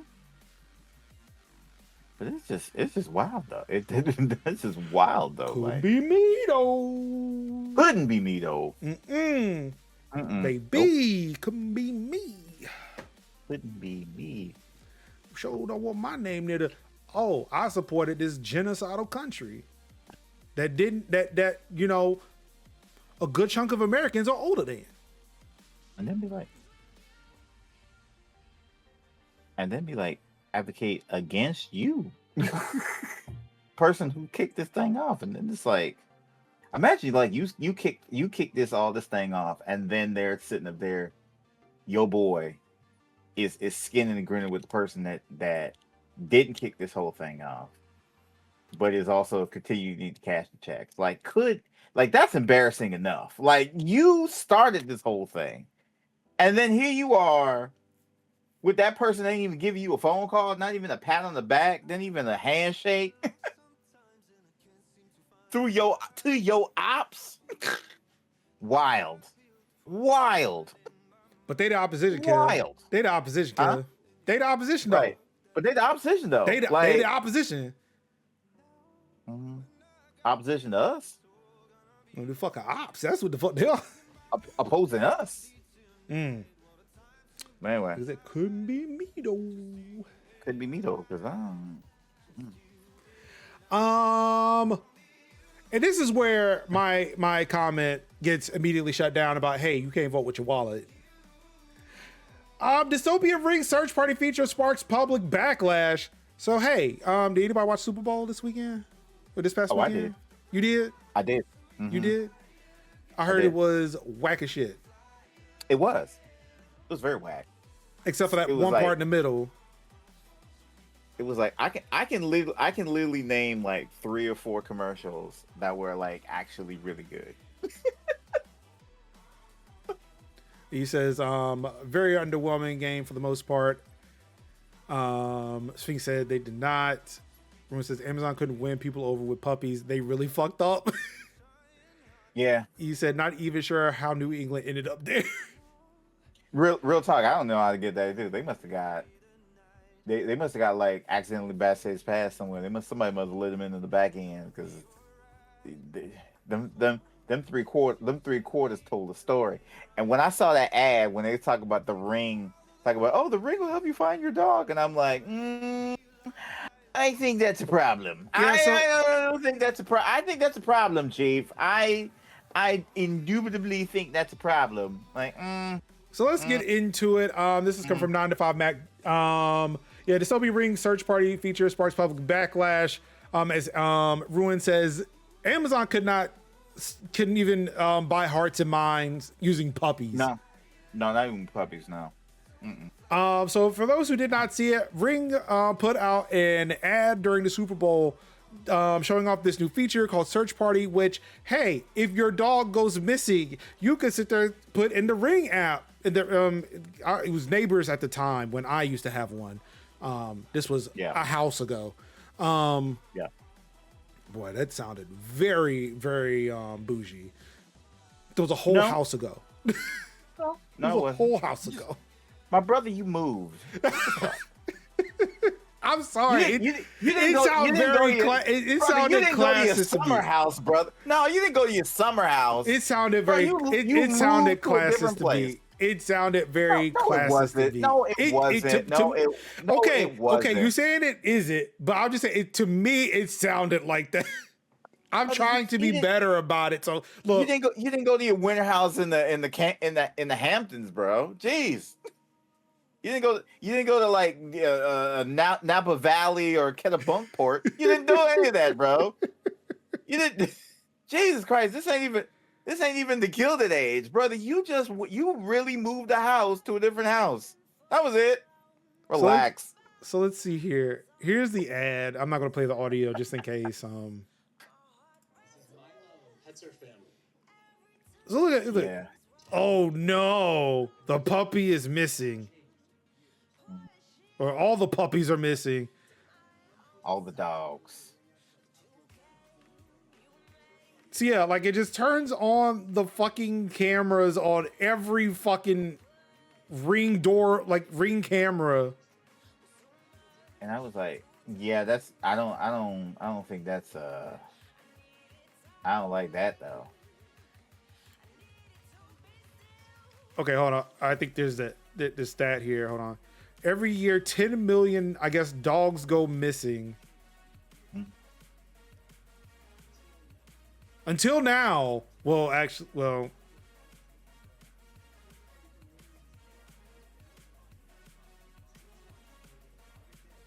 More than a dog a day has been reunited. Like, I hate that. I said that because I think Hampton Homes right now. Listen. Damn, bro. Like, damn. So yeah, like again, talking about things that are opt out as opposed to opt in. Yeah, anybody who has a Ring doorbell, it's just on. It's just on. It's just going to work whether you want it or not. Right. There's AI running through your fucking Ring doorbell to sit there and find, in this case, a dog, they're saying. But one thing that, Ring doesn't like to talk about is that they work with a company called Flock. And we've talked about Flock a bit on this show. Yeah, we talked about Flock. How they're using their camera network to identify people. Granted, they say, hey, we're only using it for license plates. And even they get that shit wrong. But yeah, even without Flock, the fact that you're having AI parsing through all of your cameras that are outside pointing towards streets and sidewalks, given the fact that Amazon and Jeff Bezos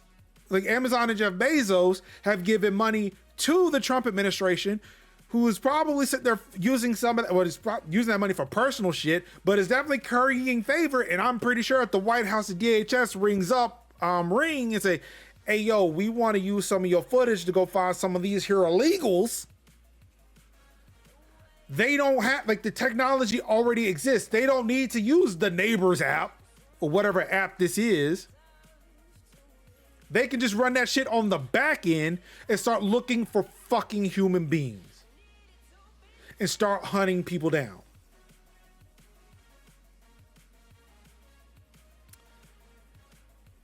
Well, Kev, you offered last week. You said, people should vote for their wallet, right? Yep. So people have done that. People have actually, now that this happened, people started talking about the Flock connection with Amazon and Ring again. And now with more ears, people heard. And they're like, you know what? Especially given what the fuck what's happening now? Nah, we don't want any of this. Turn the shit off. Turn off the subscription. Replace the Ring doorbells. Replace the Ring cameras. We do not want to participate in any of this bullshit. Fuck your dog. Mm-hmm. Yep. Amazon and Ring saw the writing on the wall there. Yeah. Ring cancels its partnership with Flock Safety after surveillance backlash. Yep. See. And of course, the Verge does this bullshit. Of course it does. Let's talk about it. To call, I'm upset because you're the one who gave me that article. Remember when the Verge used to be free? Right. Ooh. Those were the days. So yeah, from the Verge, but via archive.is because we do what we have to do. Following intense backlash to its partnership with Flock Safety, a surveillance technology company that works with law enforcement agencies, Ring has announced it's canceling the integration. In a statement published on Ring's blog and provided to The Verge ahead of publication, the company said, quote, following a comprehensive review, we determined the planned Flock Safety integration would require significantly more time and resources than anticipated. We therefore made the joint decision to cancel the integration and continue with our current partners.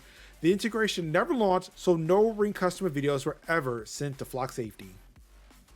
Mm. All right, to call. Like, it's fine. I know.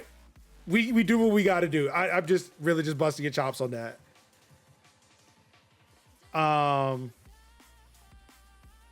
Also, funny, it's related. Ring says it's not giving ICE access to its cameras. Bullshit. I don't believe that. Or maybe not directly, but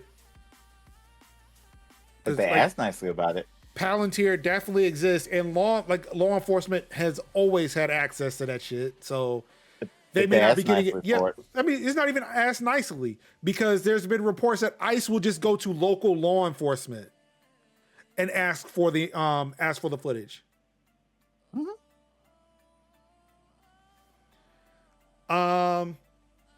The statement goes on to say that Ring's mission to make neighborhoods safer comes with quote, significant responsibility to our customers, to the communities we serve, and the trust you place in our products and features, end quote. Trust is the big one there. Over the last few weeks, the company has faced significant public anger over its connection to Flock, with Ring users being encouraged to smash their cameras, and some announcing on social media that they are throwing away their Ring devices. The Flock partnership was announced last October, but following recent unrest across the country related to ICE activities, public pressure against the Amazon-owned Ring involvement with the company started to mount. Yep. So yeah, voting with your wallet definitely works here. Granted, people already bought it. Ring already has the money, but again, it's like, I don't know. That's future revenue that's now going down. That's going out, going down the drain. It's literally when you can then say, well, yes, Ring has that money and I give it back. But it's like, it stops other people from buying it. Right. Yeah. And because if it's like, and again, that's what happens when I say vote with your wallet and stop supporting bad business practice. This is a bad business practice, and we stop supporting it. But it's just like, yeah, of course I give you the money, but I can always not, and I can always stop using your product. So I also want to go on record, and I already gave Kev his flowers off air, but I do want to give his flowers publicly on the show, because last week I gave him shit for it. Certainly did. I gave him shit for it, only for Takao to come through and give this. I said, fuck. When he's right, because this is the one time. Look, I will tell people, so look, I am 90% correct. This is at 10%. Yep. Like, damn. Damn, when he's right, he's right on this one. I don't got to be right all the time. I just got to be right enough. Like, I just got to be right enough to let you know I am not wrong. I am not as wrong as you think I am. And the things I say. I mean, unless if it's not food, like medical supplies, gas, or like any other essentials, you don't need it. Stop supporting it. Ruin says, Ring without a sub doesn't have any saved footage, if I remember right, so they definitely losing some revenue. There's that, but again, because they're having to go through servers, you best believe somebody is Amazon is saving that data. Oh yeah. That data still is being saved. You just don't have access to it. Yeah, whether you have the subscription or not, that data is there. Yeah. That data is being used. Merge says, when has Kev been wrong? Coming up blank. Damn. That's what I like to know. Damn. Say it, Merge. I never said he was wrong. I'm just saying, look, sometimes voting with your wallet ain't enough. I'm still standing on that business, but look, I'm just saying, look, this is the one time where it's like, all right, you know what? It actually did work. And I'm like, I'm off. I'm like, yes, and that is definitely true. But until we get the matches in the lighter fluid, stop buying stuff. Stop buying stuff you don't need. Look, I'm willing to admit when I am wrong or when I say things that, I'm just talking out my ass. I don't think I was still, but hey. Look, I'm hedging my bets. I know I am. Look, I'm not saying that I did, but I mean, it would be hard. It would be hard for you to notice if you were talking out of your He not wrong though. Again, another thing why I'm not wrong.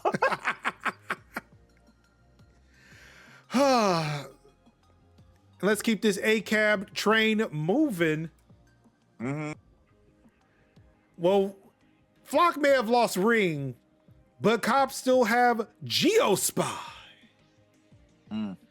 It's an AI. It's an AI that geolocates photos in seconds. This is coming from 404 Media. The Miami-Dade Sheriff's Office and the Los Angeles Police Department have bought access to GeoSpy, an AI tool that can near instantly geolocate a photo using clues in the image such as architecture and vegetation, with plans to use it in criminal investigations, according to a cache of internal police emails obtained by 404 Media. The emails provide the first confirmed purchase of GeoSpy's technology by law enforcement agencies. On its website, GeoSpy has previously published details of investigations it says used the technology, but did not name any agencies who bought the tool. So again, this is where I will say yet again, because I feel like I'm having to repeat this to a lot of folks. OPSEC is cool and all. You know what? Look at your personal situations and do the things you need to do to protect yourself. Mm-hmm. However, you just need to take a picture and post it somewhere, and they already know where you at. Mm-hmm. This is without metadata. Mm-hmm. This is just them looking at this is them playing GeoGuessr, right? With an AI data center the size of Manhattan. Yeah. Mm-hmm. Like, you lost. Yeah. And that's fucked up. And see, this is where, yet again, my whole point is, we can be smart and practice all the OPSEC we want. Right. But at the end of the fucking day, you are playing their game. You are playing their game. If they want you silent, they want you invisible, they want you to do fuck all while they violate your civil liberties and your rights. I want you to be scared. They want you to be fucking scared. I choose not to. And that's it. I am not going to fucking play their game. You want me? Here the fuck I am. You can see, like, and it's a difference, right? It's different between you seeing who I am and seeing what I do. I ain't got to put my business out in the street, but I'll let you see that I'm in downtown Raleigh. I'll let you know that I'm on the streets of New York, that I went to California. You want to know what I got on social media? Everything's fucking out in the open. There you go. I'm that leftist scumbag you're fucking looking for. And I actually mean that shit. I stand on this motherfucking communist all day, bitch. Sorry. That one slipped out.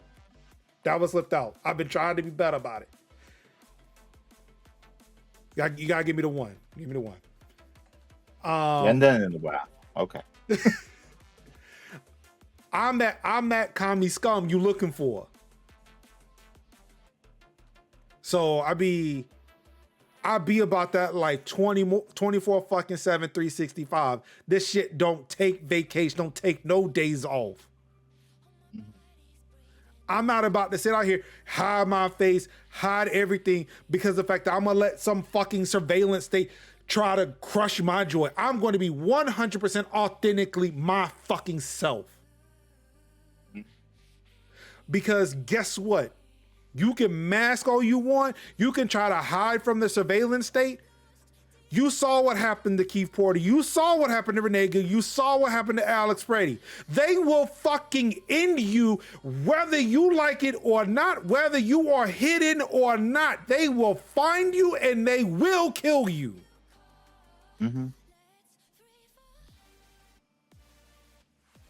So miss me with that bullshit. Indeed. I'm right the fuck here. So yeah, again, my whole thing with this, my whole argument is, fuck hiding. We need to start taking the fight to these motherfuckers. Like, we have been past the time when there should have been privacy laws that were passed to protect us from this shit. Mm-hmm. Now it's time to burn this shit fucking down. Y'all can fucking hide all you want to. Y'all can be like the Ice Ages and fucking hide your faces. But nah, I'm motherfucking Marcus Major Lennox Summers. Come find me. It's who I am. This is who I am. This is who I'm gonna be.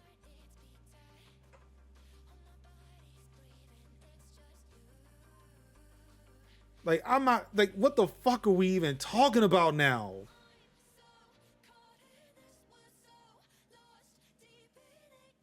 You can't live in this weird measure of fear as if what's not gonna happen, not gonna happen. Like, that's a level of, you gotta just say, hey, I'm not ducking nobody. Like, and again, like I put the post out today, like, this ain't a I ain't got nothing to hide statement. Yeah. This is a I ain't got nothing to fucking fear.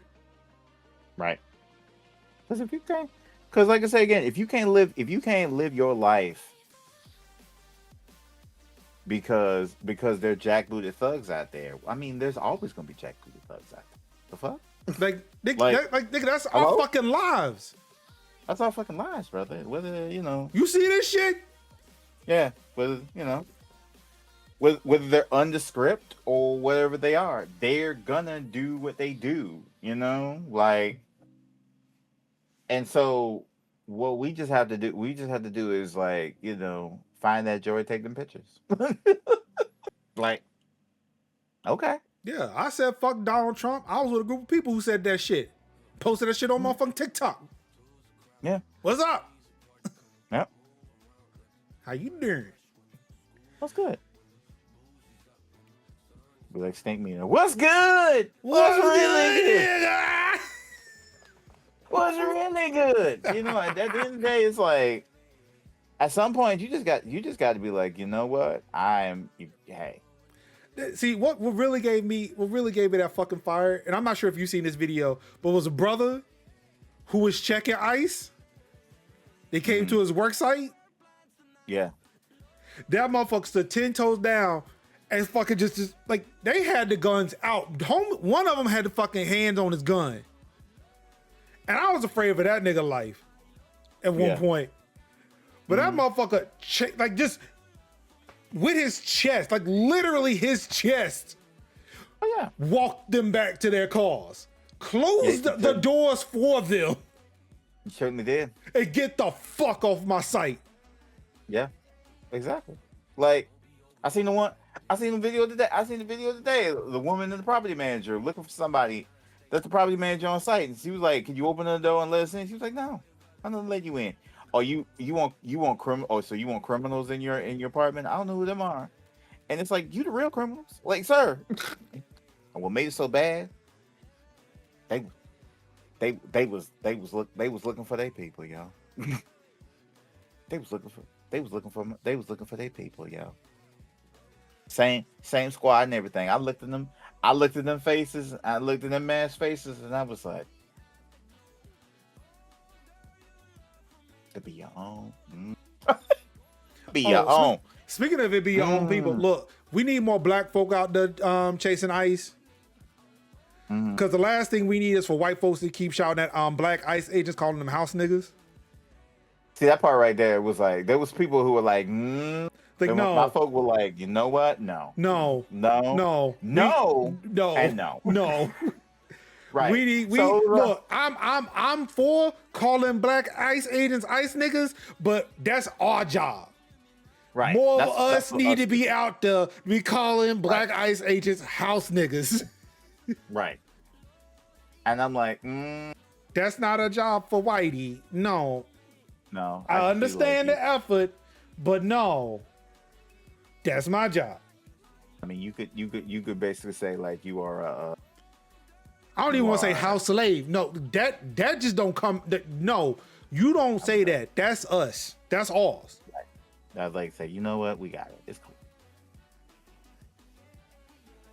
I think. Look, I don't remember who. All I know is I've been hearing some shit. If it's not true, then it's not true. I'm just saying. All I know is from what I have seen of people being out there fighting, confronting ICE. I ain't been seeing enough of us. And they out there attacking black folk. Who the fuck you think they trying to arrest in fucking Minnesota? Yeah.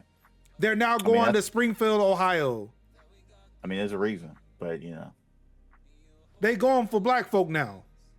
Mm-hmm.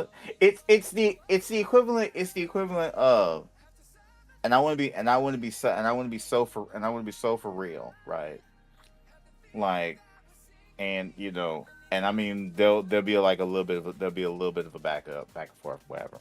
But I will say anecdotally, a lot of us have been fighting the fights. And that you're absolutely right. You're right. And that fight, and I am on the understanding of that there needs to be more, because they are coming for, like I say, ICE is coming for black folks now, but they've always come for us before. Oh, I mean, absolutely. And that is like, whether they come for us slow or come for us quick, it's always people are now choosing the slow. And I've said to use this a couple of times, is this is not our lesson to learn, right? And so I would love, because like I said, I would love for us to be shoulder to shoulder, hand in hand with folk, but I think they need to be out. I think sometimes you need to set people out there and let them, clear the way and put down the chairs and build and, set up the tables and build the infrastructure and allow and schedule the logistics themselves. And then we kind of come back and be like, all right, this is right.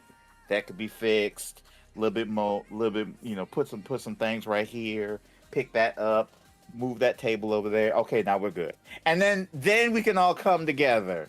But the infrastructure has to be built by them first. Then we kind of come in and kind of, turn the vases and make sure that the silverware is polished. Now, see, I agree with that somewhat. I know there have been people who've been out in the streets. There are some folks like us. I mean, like, no, not us. Sorry, not us. Me. Let me be clear. Some folks like me who have it. Right. And it's those motherfuckers that I'm going for. It's the motherfuckers who are sitting on Instagram, who are sitting on TikTok, Instagram, Threads, Blue Sky, talking about, oh, this protest ain't doing nothing. This ain't doing nothing. They ain't doing nothing. I was like, what have y'all been doing? What have you been doing? I am always down to argue against the contrarians that are basically who are being like, oh, this is not doing what it's supposed to do. Because when you make something like say, and I want to rewind back to what I said before about voting with your wallet. Sometimes when you say something and you stand on something, you got to stand on it when people are telling you, I don't know, Chief. Exactly. I don't know. Because sometimes I gotta look at you and be like, I know what you said, but even despite of what you're saying, I'm still going to say it because it needs to be said. But yeah, it's like a lot of folks who are being who are doing the function of the ops, right? Who are running the PSYOP for the CIA, right? And that's what I'm saying. Like, well, no protester gonna do nothing. Like, I don't see why. Like, I did my thing. What did you do? Right. What you do? Donate to Kamala? Right. Is that it? And so that's all you did. You voted for Kamala. And that was all you did. And that was all you did. Like you wrote one $10 check, and you tapped the screen a couple times. And you thought that was enough for you, to do the part for your business. You like that one Elizabeth Booker video, right? You like that one video. You reposted one person's thing. You shared a conscious lead of Deontay Kyle, and you thought your job was done. But it's more than that. Deontay Kyle is actually one of my new favorites. He's one of my new favorites now. I do like that. He's one of my new favorites. He might get that follow. Oh wait, I forgot I'm going off of TikTok. I'm gonna have to find him somewhere else. But he's on Instagram. He's on Instagram. He might get that follow now. Like he's on Instagram. He's spitting. You can find it there. He's spitting. Yeah, he be spitting. It's the 22 and Viagra to me. That cracks me up every time. Boy, if you don't do some push-ups, drink some beet juice. Ease. Look, already ahead of you, dog. Yeah. The 38th birthday is coming up. Yeah. And I am excited. Yeah. So, but I like I said, I say that to say Wait this. a second. Okay. Hold on. No, go ahead. I had a thought. I just had a thought. Is what I said. Wait a minute. Okay, so the thought process that I have is more people. Okay. Never. I realized who I'm talking to now. He already know. Yeah, he already know. He already know. He already know. That's who you were referring to. That's who I was talking about earlier. Right. He already know. Right. So I say that to say this. That's why we always. It's like I'm always there to have a conversation, but I'm always here to have a conversation with folk, but I'm not always here to introduce you to the work, because the work has to be done by other people that have to do that work too. And if you are wanting more people to come out and want more, people of color and Black people to jump out in these spaces and jump in these streets, when, real talk, a lot of them have already been there and they're still out there, and you have not seen them because you are not where they are, and you are not in the spaces in which they rock with, and you've not seen the work that they have done in their own communities, in their own spaces, in their own places, and looking at people's faces and stuff. I'm saying this right now with all the love and respect that I can muster. A lot of white folks need to be doing what they need to do more, because their liberation is also on the line too. Oh yeah. Because when they run them in underground, they're coming for you too. Yeah, they've done it before. It's not the white folks who have been making this call. It's been a lot of us Black leftists, a lot of us Black organizers who are doing this shit. Right. Who are talking about? You want to talk about? This ain't doing it. All they doing is out there. They marching and just having parades. Like, no. Look, and I created a video about this. Look, I was once like you. Yeah. I thought the same thing too. Even as an organizer, I thought the same thing. Still don't fuck with no King's protests like that, because way too many American flags for me. But I understand why they exist and why we still go to them. Right. It was because it was like the second one they did in October. I wasn't able to go. I was on call, but it was like the effort we were putting in to go. Yeah. Mm-hmm. I was like, I get. This makes sense now, because I talked to some people after the first one. Right. And we actually have people who are with us now who came in through those No Kings protests. Mm-hmm. And I was like, y'all were like me. I once was lost, but now okay. Mm-hmm. I'm here now. I get why this shit has to happen. Oh yeah. It don't have to be, bouncy houses and Ferris wheels. Certainly not. But certainly not. I understand why these mass movements, as silly and as, cop friendly as they are, you gonna find people who ain't really fucking with it, but needed to be somewhere. Mm-hmm. And those are the people you grab out. It's like, you were looking for a home, you were looking for a home, you were looking for a home, you were looking for a home. Yeah. Let all these motherfuckers go to brunch afterwards. We got work to do. Right. Here's some flyers. Let's talk about it. Yeah. Telling people, telling people not to go to protests is literally the fucking CIA's work. Oh, I would never do that, because that's PSYOP work. It feels like those piles of bricks. Yep. That they put out.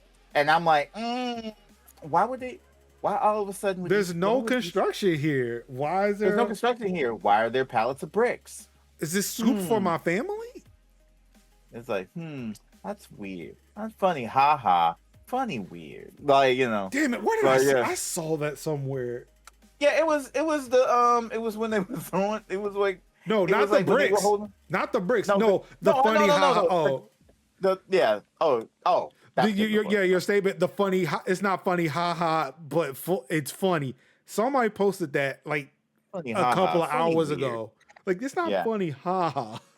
Somebody posted it like a couple of hours ago somewhere. I was like, yeah, okay, that's fun. That was fun. Now I can sit there and say, it's funny because I've been typing it. Like, listen, no, it's not funny. Mm-hmm. So I always find a different way to word it. But now that I know that exists, I'm gonna say it's funny again because I can't break that habit. All right, let's move on. It is 10:30. Damn. Yep. We're now in the crossover section between gaming and tech. Discord. Yeah. Discord. Boo. Platform we're currently using for this call right now. Oh yeah, we are currently using this. Yeah. This is from Engadget. Discord will soon require age verification to access adult content.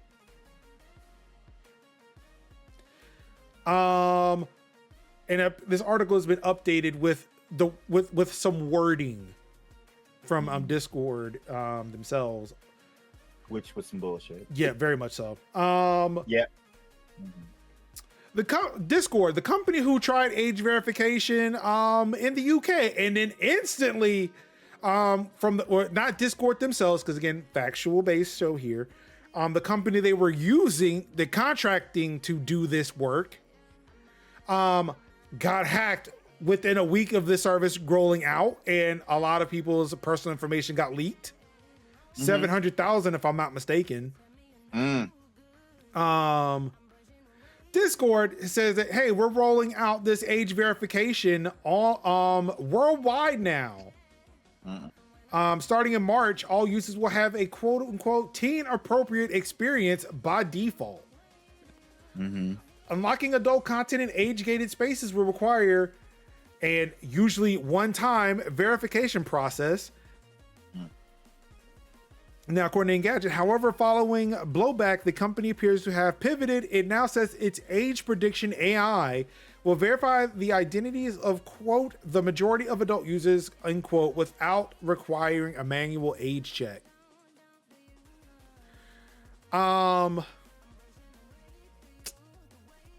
Let's see here.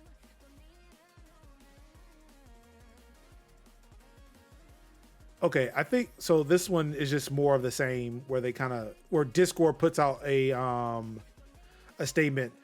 There was a Reddit post from a Discord engineer. Look, I want to dispel the rumors, and because I've worked on this, and look, it is so cool, and I can't wait for people to interact and use it. So what we're doing is like, look, not everybody's gonna have to do it. Like, we will already know you're an adult because we've already taken all of your telemetry data that you give us anyway, whether you know it or not, and we're putting it through our AI so that way it can tell us if you're an adult already based on the actions that you take. Don't worry, we don't read your chats because it's end-to-end encrypted, but we see what you do anyway, and that's how we can tell you're an adult. Almost nobody will need to use this. This is just like for those just small cases when the AI can't figure it out. So what you're telling me here is you're spying on us. You're collecting a whole bunch of data, which I'm pretty sure, yes, is in your terms of service. It's something that unfortunately I agreed to in order to use an app to talk to my friends online. Yeah. Because God knows there aren't as many places to do that make it really easy to do. But you're taking all that data you've collected and have somehow created a profile that would tell you about how old I am and whether or not I can access the adult content without having to submit a photo ID or send a picture to you. Am I getting that right? Mm-hmm. Okay. So still no. Fuck all that. Where are we moving to? Because they Discord really thought they ate on that. Like, don't worry. We have systems in place that will tell us that, that you're an adult. How Sway? Oh, we submitted we submitted your data into an AI.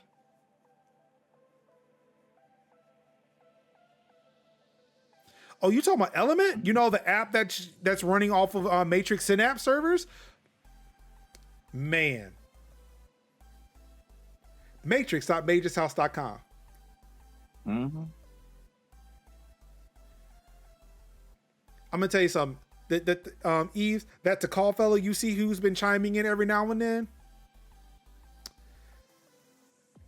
He pushes me on some shit, and eventually I listen and I roll some shit.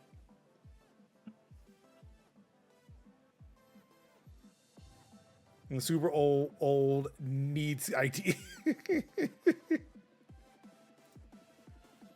Yeah, look, Kev. What tell them? If you stay ready, you ain't gotta get ready, baby. So yeah, Discord just needs to go ahead and fuck off. Of course, the change of heart comes after people were leaving Discord in droves. Well, not really leaving Discord, but canceling their Nitro subscription. Them Nitros. So many people, and this was anecdotally, again, no way to verify this, or there may be some way to verify, but from what I was hearing, so many people were canceling Nitro that cancellations could not be processed at one point. Yeah. It was like Merge. I see. It was like Disney Plus. Was it like Disney Plus, right? Yeah. It was so fast. It was so fast. It was pain. We were like, whoa! We weren't prepared for this. We weren't prepared for this. We got to spend up some more servers. Don't let it choke. Oh, yeah, thankfully I didn't either. I had to do mine later on than the day after I got home. And had a small conversation with the community. There is one so like in my server, I pay extra so that I can get the MJLX tag. Just because I just wanted to have mine. Because I don't like to show allegiances to other people. I am that finicky of a person. I just want mine and I will pay for mine. There's only one other person that I know of that uses my tag. And I had to ask her, are you okay if I get rid of it because of this fuck shit? Now, I don't know if they were sad, but they understood the position I was going to take. And because they also agree this is some fuck shit. And yep, come March, the MJLX tag will no longer exist. Mm-hmm. So yeah. And yes, Merge. You're right. People voted with their wallet.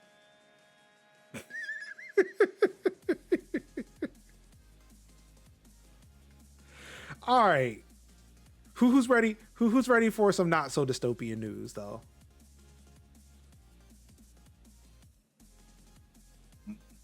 Ayaneo. So they announced a few months ago that they were making a phone. So here it is. It's the Ayaneo Pocket Play. It's coming with a 6-inch full HD plus 165 hertz OLED display, using the MediaTek Dimensity 9300 flagship chipset, initially launched in late 2023. That's compared directly with Qualcomm's Snapdragon 8 Gen 3, LPDDR5 memory, and UFS 4.0 storage. Seems like it's going to be a pretty powerful device.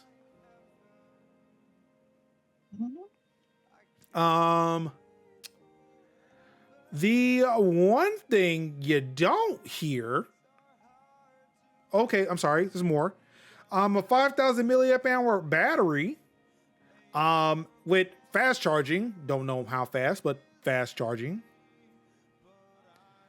Running Android 15 out of the box. Definitely not the latest and greatest, but what? Who's running late and great except for like Samsung and Google at this point? Yeah.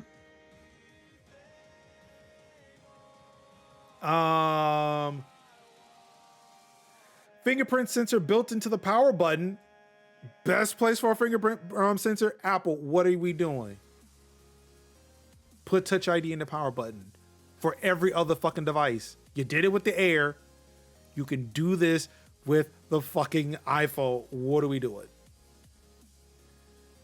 We can get rid of the dynamic island if you just put a fingerprint sensor on the fucking button. 50 milliamp hour. Sorry, damn, wrong spec. 50 megapixel main sensor with a 16 megapixel ultra wide. Excuse me. Even a 5 megapixel front facing lens. Also, as you can see, it slides out to reveal your controls. So this is looking similar to an Sony Xperia Play or the PSP Go. Got a D-pad, some face buttons, 2 little touch pads for look like your little thumbsticks. The phone was demoed with Infinity Nikki. But yeah, and it seems like it's coming in a myriad of colors: white, gray, red. Okay, maybe 3 colors. The one thing that they have not announced though is pricing.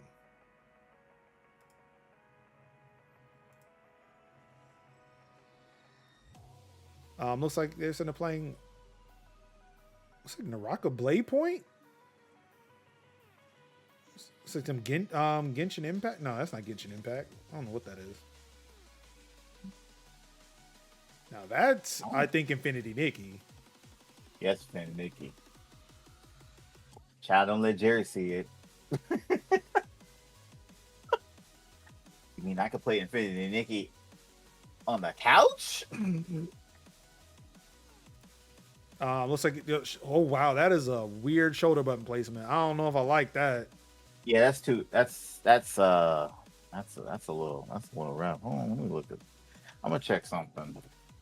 Oh, that slide did look kind of. It looked satisfying. Yeah. I even think I heard it. I think I even heard the slide, that click. Mm-mm. That slide click, yeah. Cause I'm like, I got my. Okay. I mean, that's probably different. Yeah, I mean, if you want, like with the LNR and the L1, the L1, the L2 button, yeah, they have to be thin. They have to be in that direction. It's not ideal, but if you're trying to have like a full, complete phone experience, at the end of the day, that's just how it's going to be. It's just going to be awkward. Yeah. So we got the silver white, the void black. I don't know if they gave a name to the red, but there is also this red one. I know that. I know once you put emulators on that bug. Now, I really don't want a folding phone. No, I don't want a phone like this that has a slide out keyboard. I don't want a whole bunch of screens. Somebody just needs to relaunch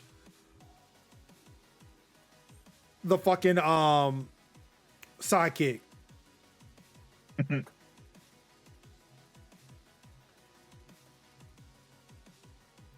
Wow, they even bringing back the select and start button.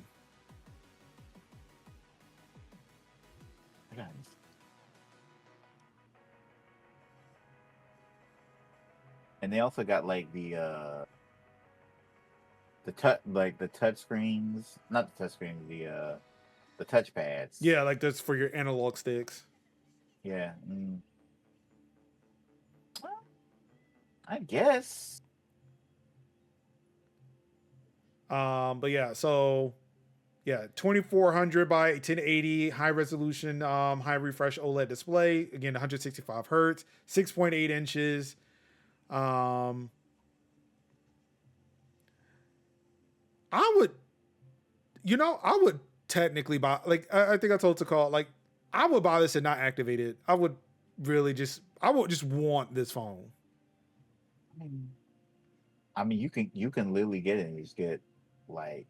But I feel like they already are sliding handheld devices. Well, no, that's the DS looking one. Actually, I kind of want that too, though.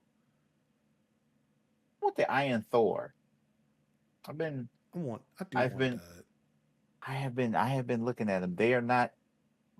I mean, since like at first I was like, man, these are about Switch prices, and then watching where the Switch 2 went, and then the Switch 1 went up in price, I was thinking like, now it's like the Retron and the Retroids and the gaming handhelds have like, that has changed for me, and I'm like, I could see myself with those. I can see myself with that. So I just look at that. That just looks great. That's what, like you play like these remakes of video games. Oh, this is the game I remember, even though it's like way upscale, and you play the game that you actually play. This isn't the game I remember. Mm-hmm. This right here, this little 3DS looking one, it's like, oh, this is the 3DS as I remember it, not how it is. Yeah, it's a lot. I'm telling you right now, it's a lot nicer. Because I actually have shout to the homie Moosh. I actually have a 3DS right here, and it has more or less peripherals than that Iron Thor. Yeah, so it's like damn, like that's an impressive looking 3DS. Like, it's not a 3DS. Guess it is. Shut up. Yep.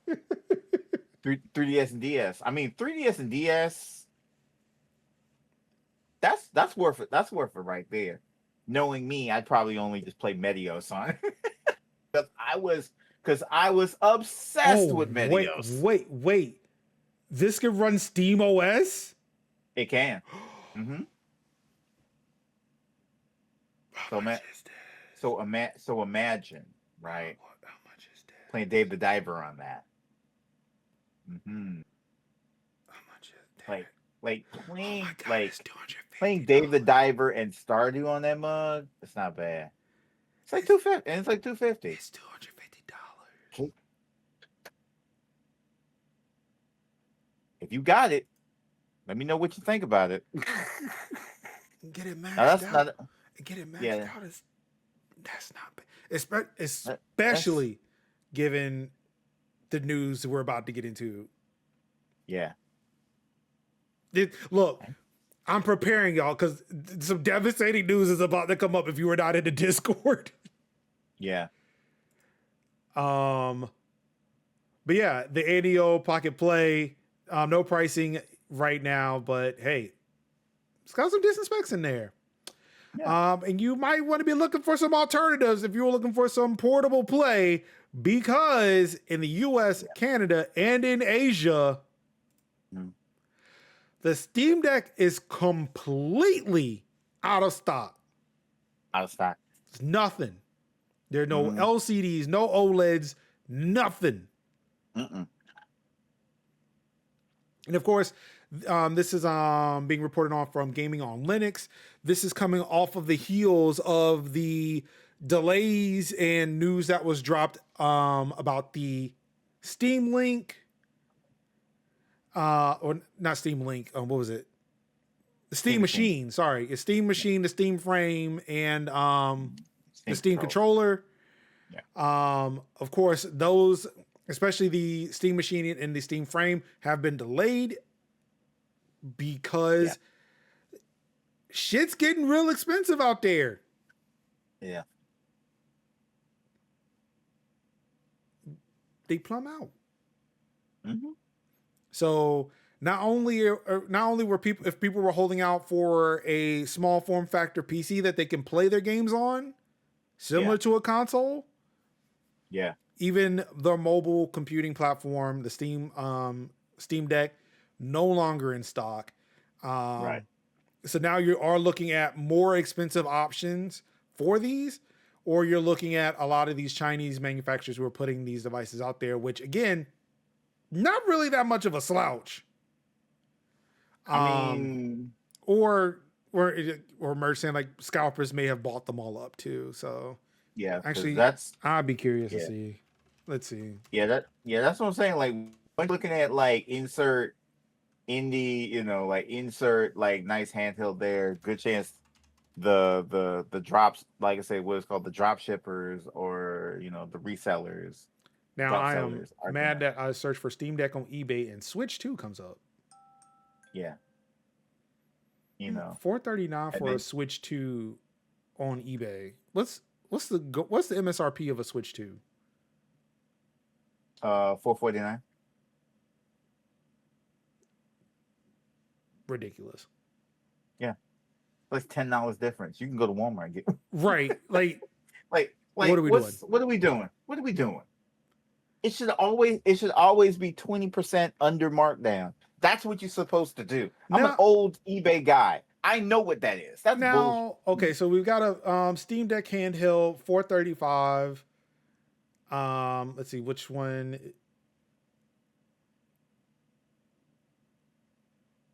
I don't see the specs for it. Oh, 64 gigs. So, whew. It is definitely going for more than MSRP. Yeah. But it's according to the seller, 64 gigabytes in black, includes original charger and case, D-brand skin, clear case, 500 gigabyte SD card, and a screen protector. Mm-hmm. So, I mean, I feel like even the price of the SD card probably isn't worth it being this much. No. Because I want to say what the upgrades I've put into my Steam Deck, it is just barely more. It's barely worth more than this.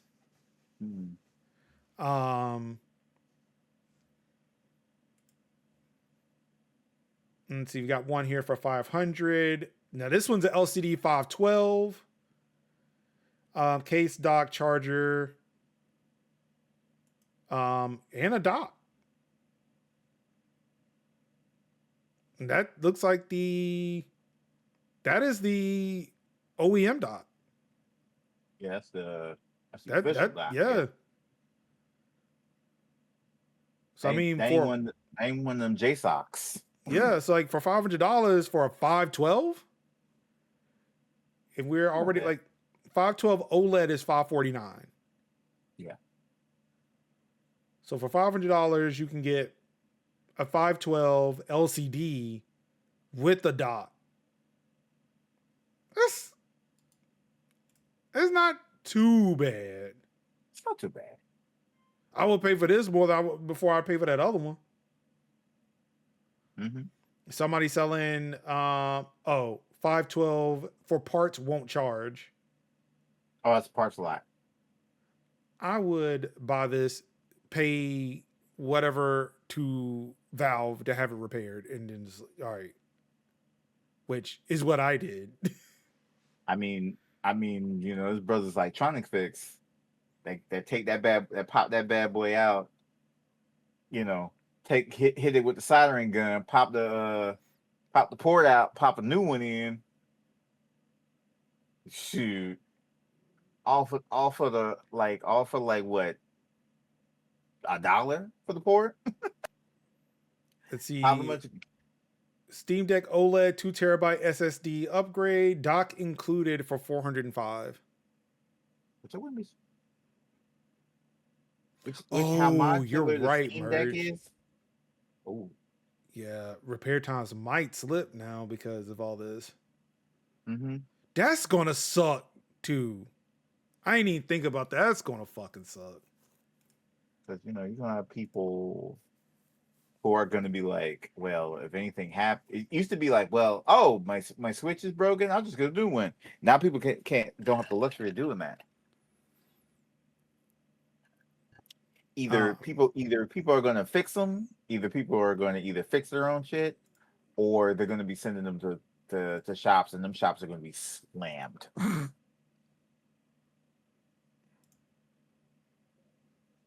Okay, now my music just stopped working. Sorry, it got real quiet, and I'm like, just you got a little nervous. Like, why is it so quiet in here? Mm-hmm. All right. Apparently, when I opened up YouTube, I think I broke something. Okay.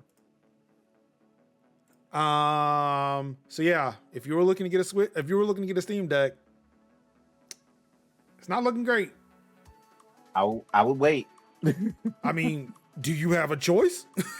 You ain't got no choice. I'm just saying, you're gonna have to wait. You're gonna have to wait. And apparently this week was a good week for layoffs. Stop, merge, stop it. No. Bad merge. Riot is laying off developers after they released 2XKO, their League of Legends fighting game on consoles. Approximately 80 developers who worked on the League of Legends fighting game were laid off by Riot. This is coming from GameSpot. Unfortunately, a new blog post from Riot Games indicates that 2XKO hasn't been as successful as the studio hoped for. Quote, as we expanded from PC to console, we saw consistent trends in how players were engaging with 2XKO. The game has resonated with a passionate core audience, but overall momentum hasn't reached the level needed to support a team of this size long term. This is from executive producer Tom Cannon.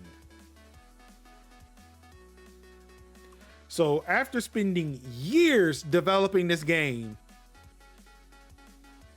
just wipe out most of the devs. Mm-hmm.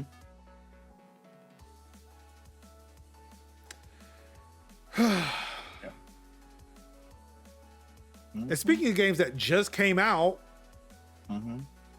and are seeing a reduction of staff, Highguard. Mm-hmm.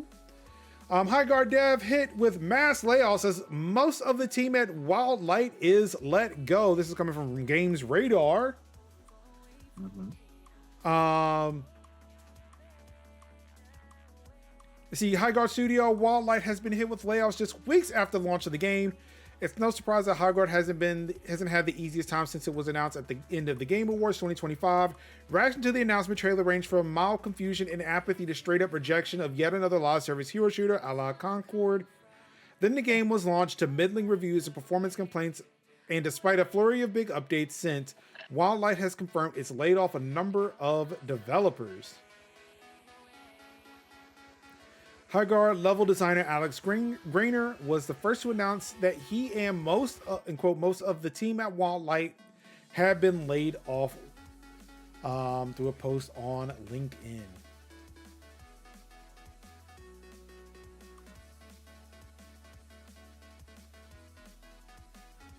Kev, I have a question for you. Yes, sir. Do you think this game would have done better if it was not announced the way it was at the Game Awards? No, but I think what would have happened, it would have had a longer gestation period, and I think it would have like would it have done better if it didn't?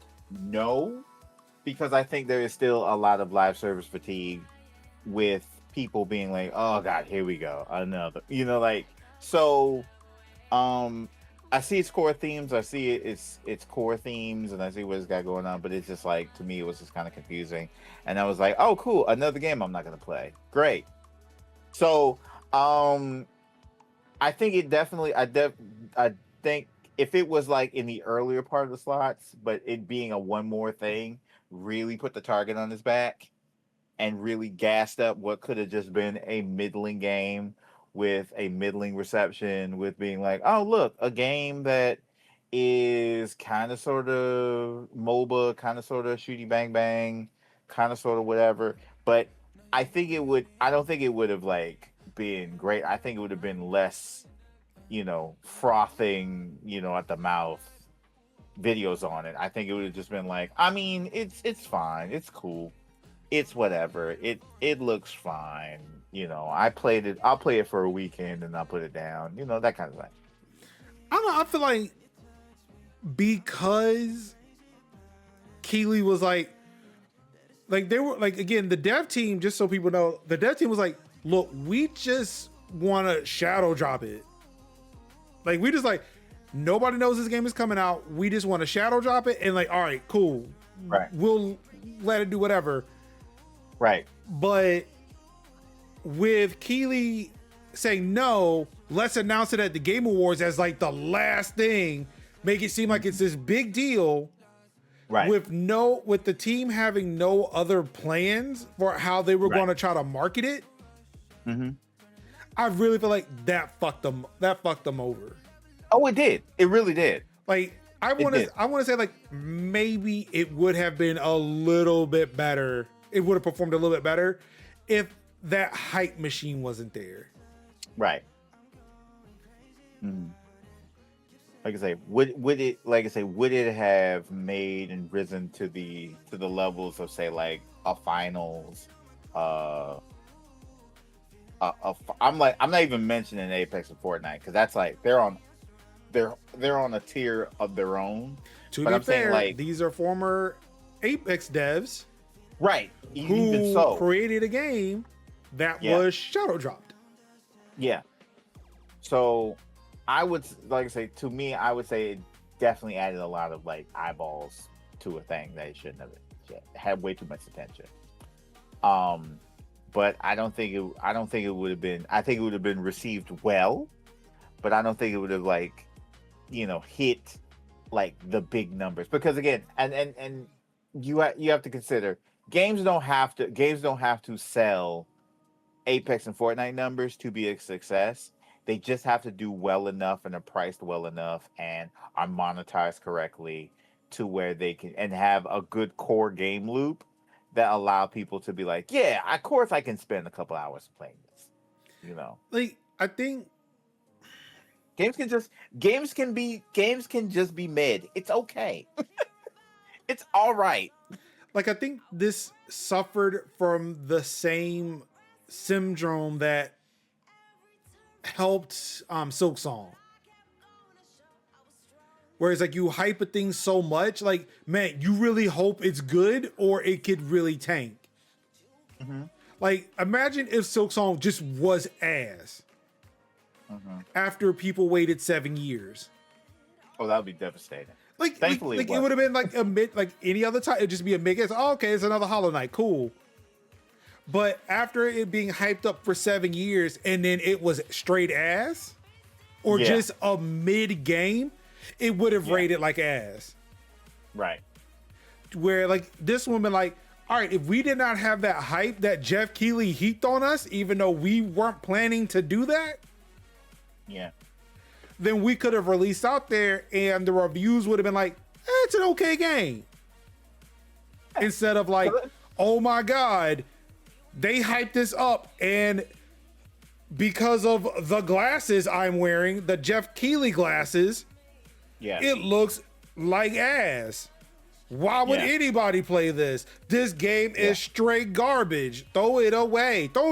If you install this on your computer, throw your whole computer away. Yeah. Yeah. I feel like the conversation would have been different if Jeff Keighley did not insist that this had to be the set piece announcement. If this was just hey, it's in the middle of the show or even before the show when, that lady had utterly butchered Unamasame. Which I'm still cracking up on that, like Umamasamane, and I'm like, no, that's not the name of the game. Okay. But if it was like You know in the that, horsey game.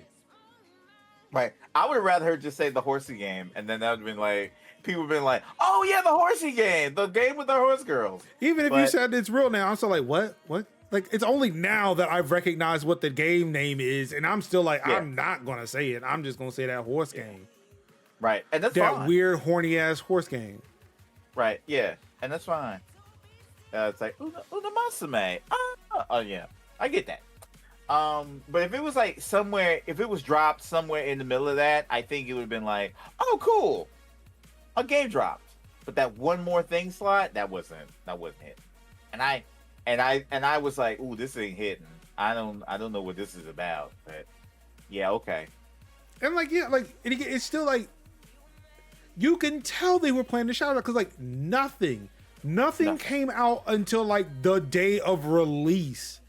When they were like, oh yeah, we're gonna have information in, like, so you're not gonna have any, like, no, because Jeff Keighley kind of fucked us on this one. Yeah.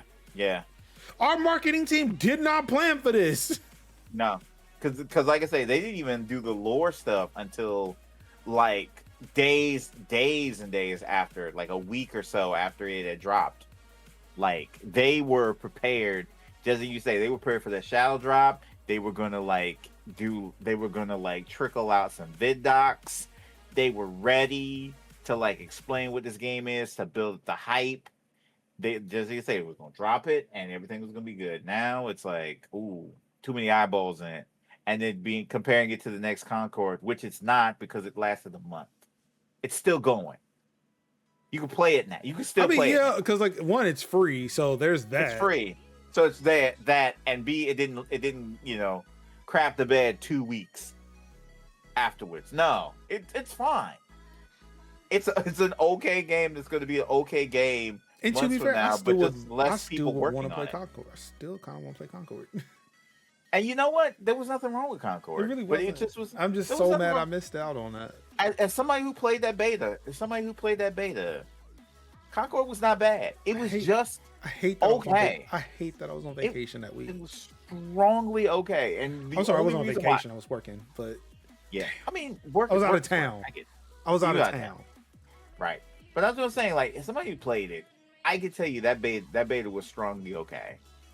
But it was like I didn't understand the characters, and I didn't understand who was who and what was what. I figured we were going to get more details about characters and world lore after it. Sadly, we didn't get that far.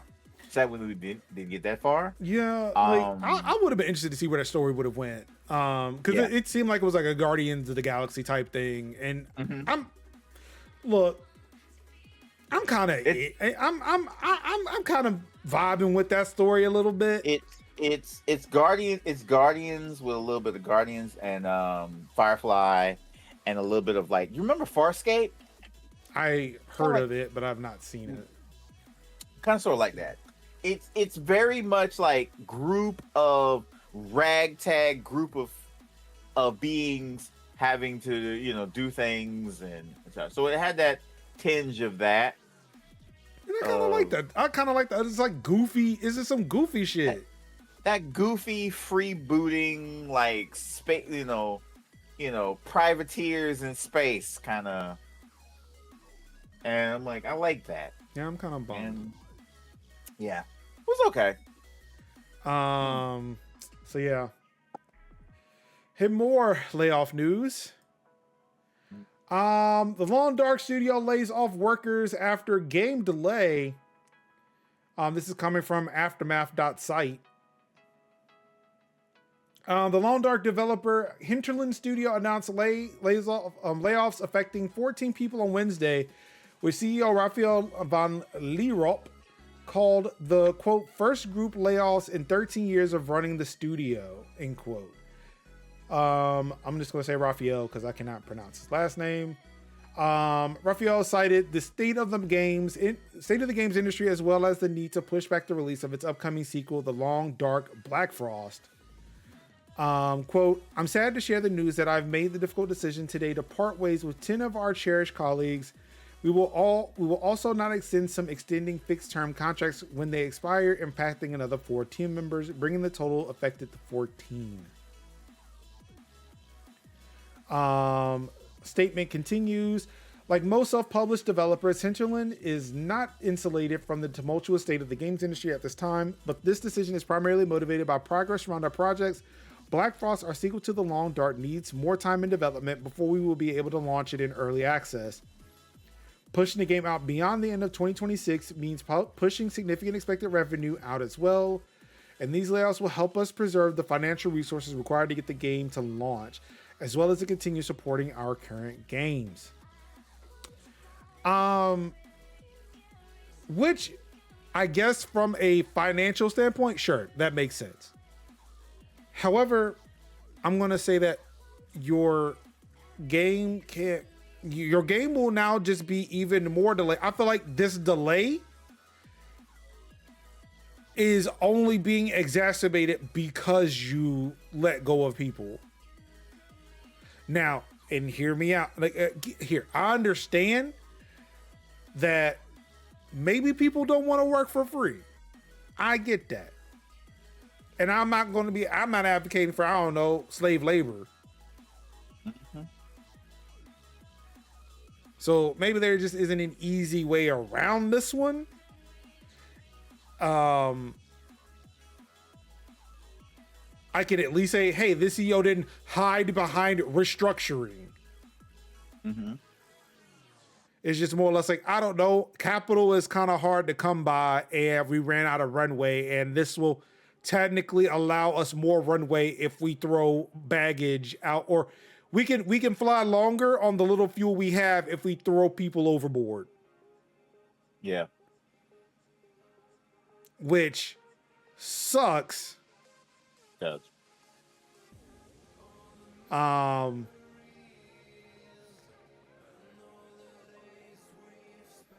It's one where because again, I'm always going to harp on a CEO, but this one's like, you know what? I'm kind of with you on this one. The industry does fucking suck because we're throwing everything behind fucking AI and crypto. Also, shit's just getting more expensive because of extenuating circumstances from people who don't know what the fuck they're doing except enriching themselves. I will at least say that at the end, he says, quote, as the head of the company, you should cast your judgment on me and not on the laid off developers. I'm sorry to have had to let these people go.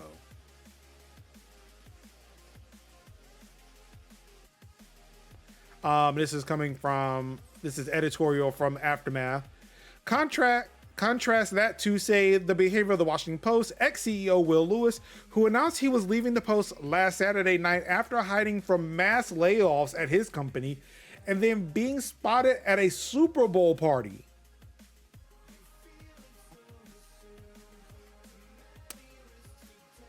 CEOs rarely take responsibility for the consequences of their choices, reserving that for the employees that they lay off and defaulting to ambiguous language of we instead of I when it comes to who makes the decisions.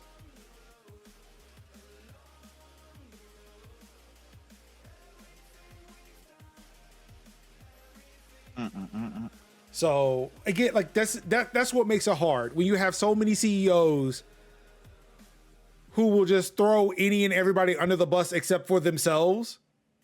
Yeah. To have like again a CEO here, and again, like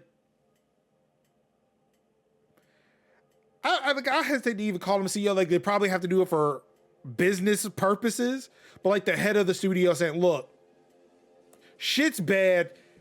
I couldn't make it any better. This is the decision I had to make." And if you're looking for somebody to sit there and, shoot daggers at, high.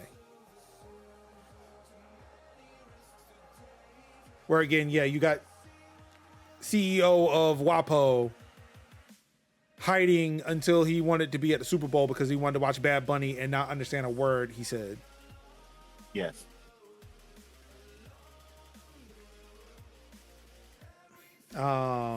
So yeah.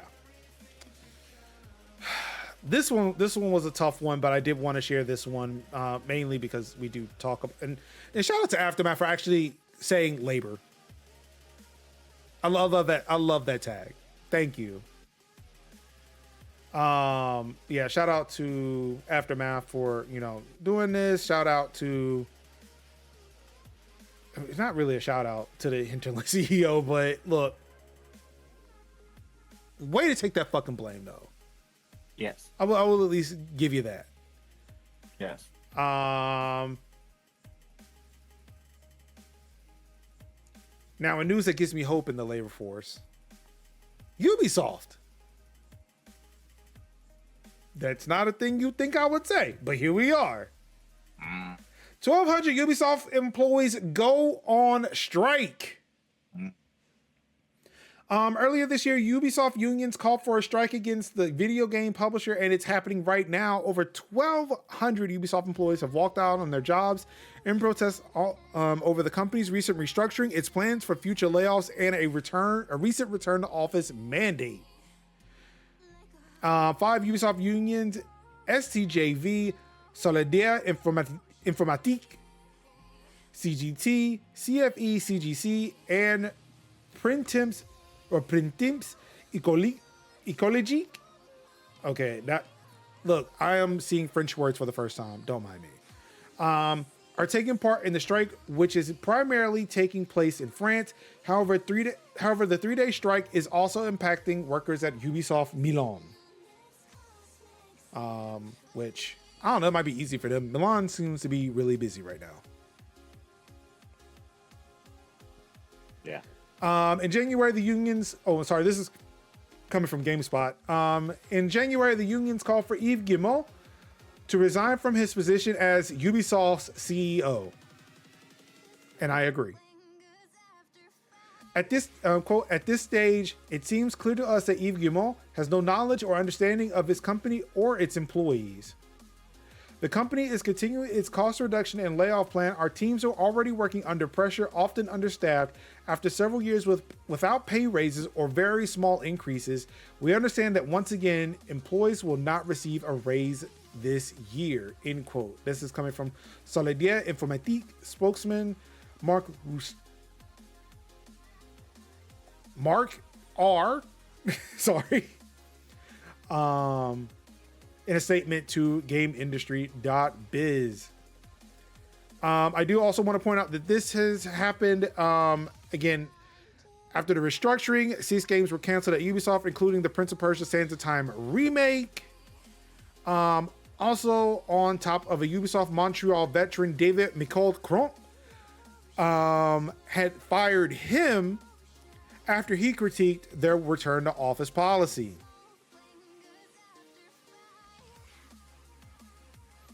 So, again, do want to shout out, we are proudly pro-union on this show. This is a proud union channel. This is a proud union network. If there was more than me working on Major's house, we'd have a union. Look, we got people who I got people who write for DCA. If they formed a union, hey, you know what? I'm part of that union too. Cause fuck, I am not the man. Look, I'm just here. I just run a website.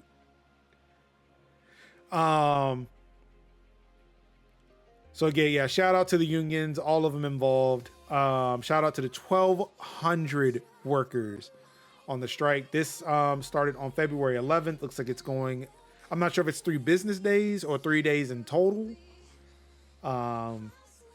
Well, actually, no, it'll probably be 3 business. So it looks like it's Wednesday, today, and tomorrow.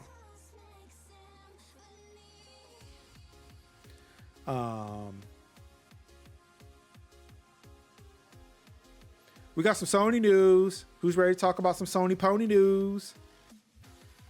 Sure. The PlayStation State of Play February 2026 was this afternoon. Yeah, it was. I wrapped it up just mere minutes before we went live. Yeah, he did. And they've got some games I'm pretty excited about. Kenna gets a sequel. She's older. She's more powerful of a spirit guide person. Yes. She's ready to do the thing. I don't know. I wasn't really paying attention to the trailer, but Kenna got a sequel, Scars of Cosmora.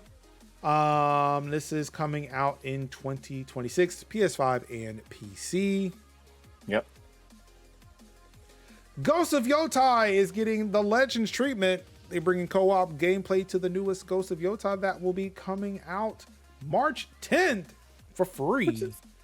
Which is pretty cool because it kind of works with the whole Yote 6-esque theme as well.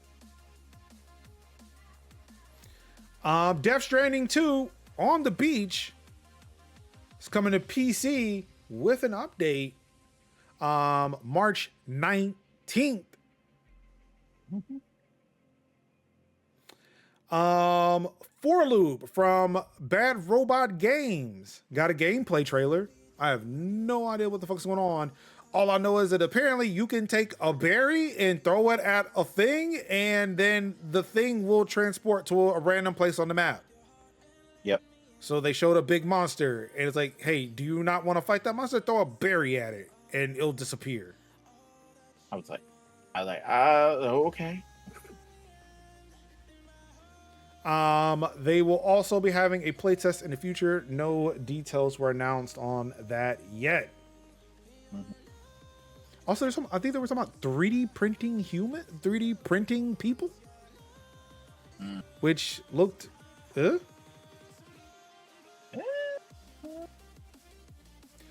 Pragmata got another trailer and Shadow dropped a demo. Now, I'm not sure if this is the same demo that came out on the PC and the Switch, or Switch 2, excuse me.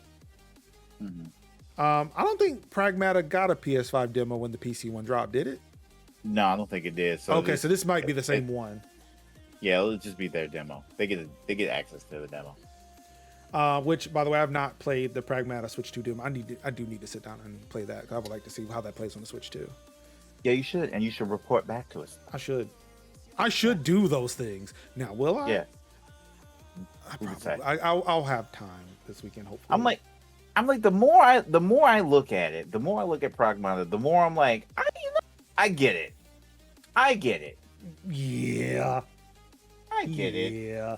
This might be my first 2026 playthrough, even though I did play some Reloaded this week. Good. I'm glad you've seen that, because I was going to let you know about that. What, Reloaded? Yeah. Oh yeah, it was on the wish list. I bought it day of. There is video. Good deal. Yeah, I know. I'd seen that. Yeah, there's a video. I got you, dog. Right.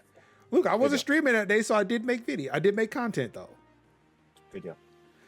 I'm off the bat. All right, Takal, you have a great one as well. Rest easy. Good night to Cal. Resident Evil Requiem got a new gameplay trailer. Leon S. Kennedy returns to where it all begins. Mm-hmm. AK, I always remark as like Resident Evil 2 as like the worst day of onboarding in his life.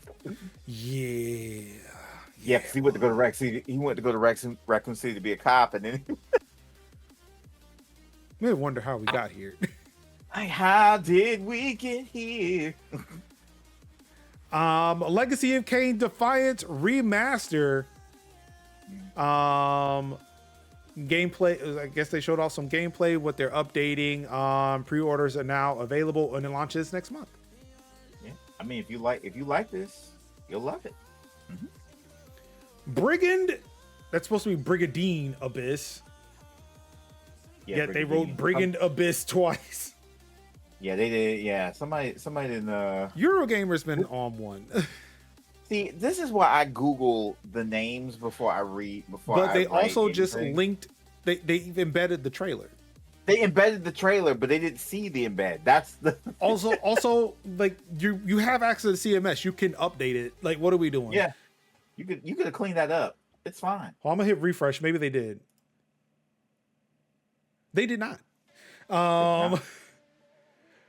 Brigadier Abyss. This looked like some Fire Emblem type of game. Yeah. I did put it down on my list of games to kind of keep an eye on. Mm-hmm. I don't know if it was coming to PC, but it was announced for PS5. It probably is.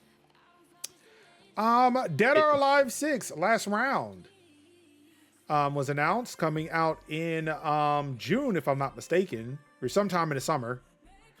And they're making a new Dead or Alive, and you can see they're not leaving anything to the imagination, because they could have literally chose anything for a thumbnail for this video, and they didn't.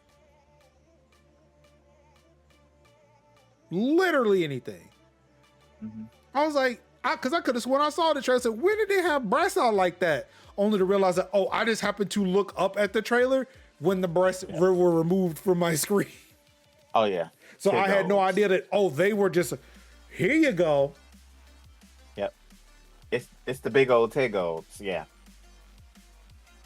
We playing that for nostalgia purposes, right? Right? Yes, Dead or Alive knows what it is. I know what Dead or Alive is, and yeah, look, I've got my goon games too. Damn it. Mm-hmm. Indeed. So you know I am looking forward to Last Round. That is on my list. Control Resident got a gameplay trailer with a oddly fucked up city of Manhattan. Yeah. It looks like they have left the Federal Bureau of Control and are taken to the streets of Manhattan. And that looks like a game I kind of want to check out.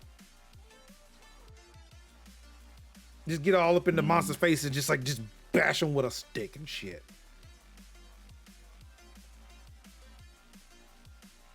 Crimson Moon got a reveal trailer coming out in 2026. Best of Reincarnation also got added to the list. Game Freak. This is the Pokemon people.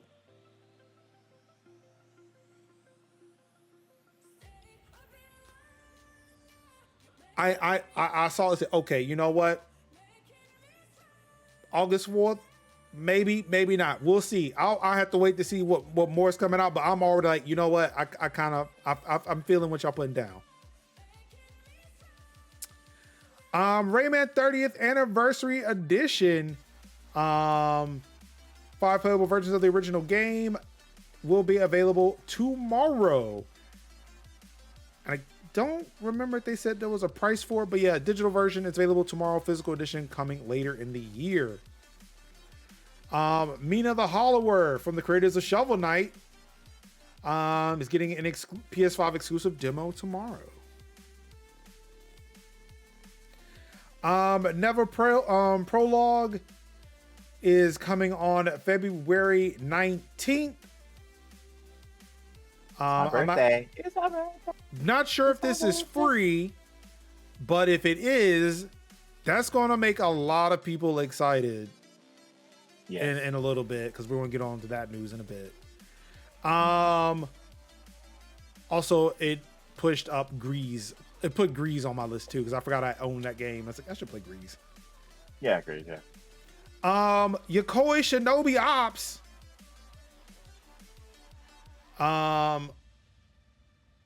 Play as secret agent ninjas. Yeah. It looked kind of cool. Yeah, it looked okay. Project Windless. Crafton's mysterious AAA project finally shows its face. Play as perhaps the hinchiest rooster of all time. I don't know what hinchiest means. I guess buff. A rise chicken. A rise chicken. A rise. As you slice through waves of enemies to take down gigantic monsters with 2 sharp swords and a red cone. No date or no release date as of yet. Star Wars Galactic Racer got a story trailer, which I'm actually hype about. Yeah, it's already on my list. You know I'm there. Yep. 00 Colonizer. Dun, dun. You know I was excited. It was like, all right, yeah. All right. Because I mean, they started with Lenny driving. That was like. No, see, I missed that, so I'm gonna have to go back in the trailer. But but I did get hype again.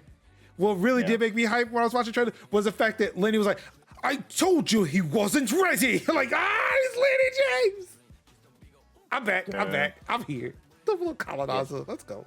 Yeah, 00 Colonizer. Yeah. The fact that apparently the 00 program was canceled, was disbanded, or the 00 program was like disbanded, and they're bringing it back and including Mr.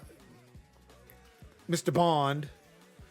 So which I like, because it's not like we're creating the 00 and then we're like, oh no, this is the first time we've ever done the 00. No. I'm glad they're running it back and be like, we did the 00 before. Maybe it didn't work, but we're gonna run it back again because we believe. But the fact that 009 apparently is the bad guy or a bad guy, which I love, is kind of like, okay, so this didn't exist, but one of your antagonists is one of the people in this new organization that was just founded. Boy, shit must have hit the fan real quick. Yeah, he was the beta test. He was the version 1. He was the version 08. Yeah, that's what, so like it must be like, oh, he's a part of the old 00 program. Yeah. For him to be like the antagonist, because like, man, y'all turned around and made a bad guy like 2 days into this program. What the fuck? Yeah, it's given like, man, we had to shut this down for like 5 years and really think about it. And of course, I got a text message from a friend. Yeah. About this, because I hadn't been watching it at the time. Yeah, like the motherfucker went sideways immediately. Sideways. Like, you know what? Oh, I'm a new 00. You know what? Fuck y'all. I'm running the world now. Real quick. Disillusioned real quick. How much you want to bet he's black? Oh, he's from a colonized country. Good chance. Like, you know what? I was waiting for this. I was waiting for this chance. Now I will take revenge on behalf of Grenada. Like, whoa. I mean, I get you, dog, but you know what? Go off, King. Yep. Yeah, I ain't even mad at you, bro. So yeah, again, I got a text message from a friend that he needed to make sure, I shouldn't say a friend of the show, Steve, Soap Dog 007, who did, speaking of 007, who came through and helped us out with some hell diving. Yeah. He reached out to me this during the show. It says, Marcus, more Metal Gear is coming. Now, the message he sent me was very confusing. So luckily I went to Mastodon and somebody was live tweeting about it. They have released MGS4 from the PS3 jail. Yeah, they have. We can finally play it on other platforms. Here we can. And can finally get the answer to the age-old question. Will we have those long-ass loading screens? Or will they be snappy? I feel like gonna be snappy though. Got to be. Okay, so here's my request. Here's my only request, right? Because you want to leave the integrity of the game. Well, I forgot that was Delta. That was Delta's thing. But I would say if you want to at least have the integrity, don't fuck over Kojima on this. Mm-hmm. Give me the ability to just like you had to press the start button to go from the loading screen to the game after it finished loading. I want to please make sure those loading videos untouched. Do not jump from one part to the next where there was supposed to be a loading screen. I want to see Snake chain smoke. This man needs to chain smoke a quarter of a cigarette and put it back and then light up a new one. Yep. Like, sir, finish that cigarette. You were just wasting cigarettes. You were hell diving those cigarettes. You know, you can't just smoke a little bit and then toss the cigarette away. You just finish that. So again, Metal Gear Solid 4. This is Metal Gear Solid 2 Master Collection Volume 2, or Metal Gear Solid Master Collection Volume 2, coming with MGS4 and Metal Gear Solid Peace Walker. So the whole David Hayter saga is complete. Which of course now, because I have not played the Master Collection yet, there could be a possibility that there could be a series of streams in which I'll try to play through all of them. Now that I have access to all of them I can have access to all of them on one platform. Because I hope that this is launching on PC as well. I hope. Darwin's Paradox, a tactical octopus action, got a reveal trailer. This was all like a Konami showcase, apparently. Darwin's Paradox got announced. Apparently, you are a octopus trying to escape what looks like a food processing plant. And they paid an homage to Metal Gear Solid. There will be a demo that features that little nod tomorrow. Castlevania Belmont's Curse 2D Castlevania set in France, coming out in 2026. I forgot who the developers of this was. Dead Cells. Thank you. I couldn't remember. Yeah, it was Dead Cells. So yeah, which is wild because they did. Thank you, Kev.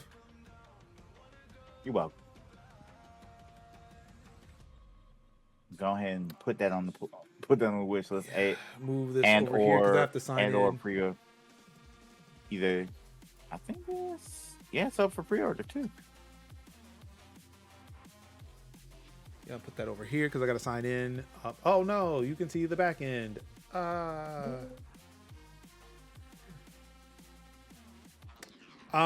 Silent Hill Townfall. Yet another new Silent Hill game's coming out. And is that a black protagonist?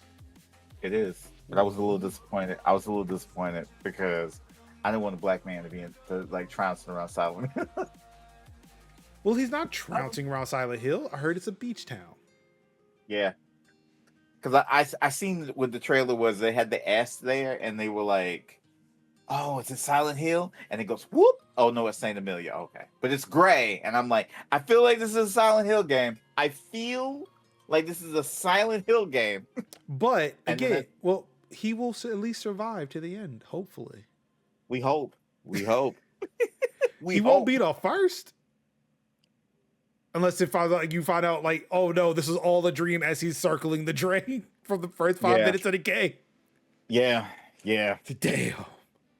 Yeah, because they Stop found him. Verge. Because he pulled himself out of the water. I mean, Lake Lanier, Forsyth County. Hello. I mean, Rev Noir. Seems like a new IP from Konami. Looks like actually it was I think it was a JRPG. Mm-hmm.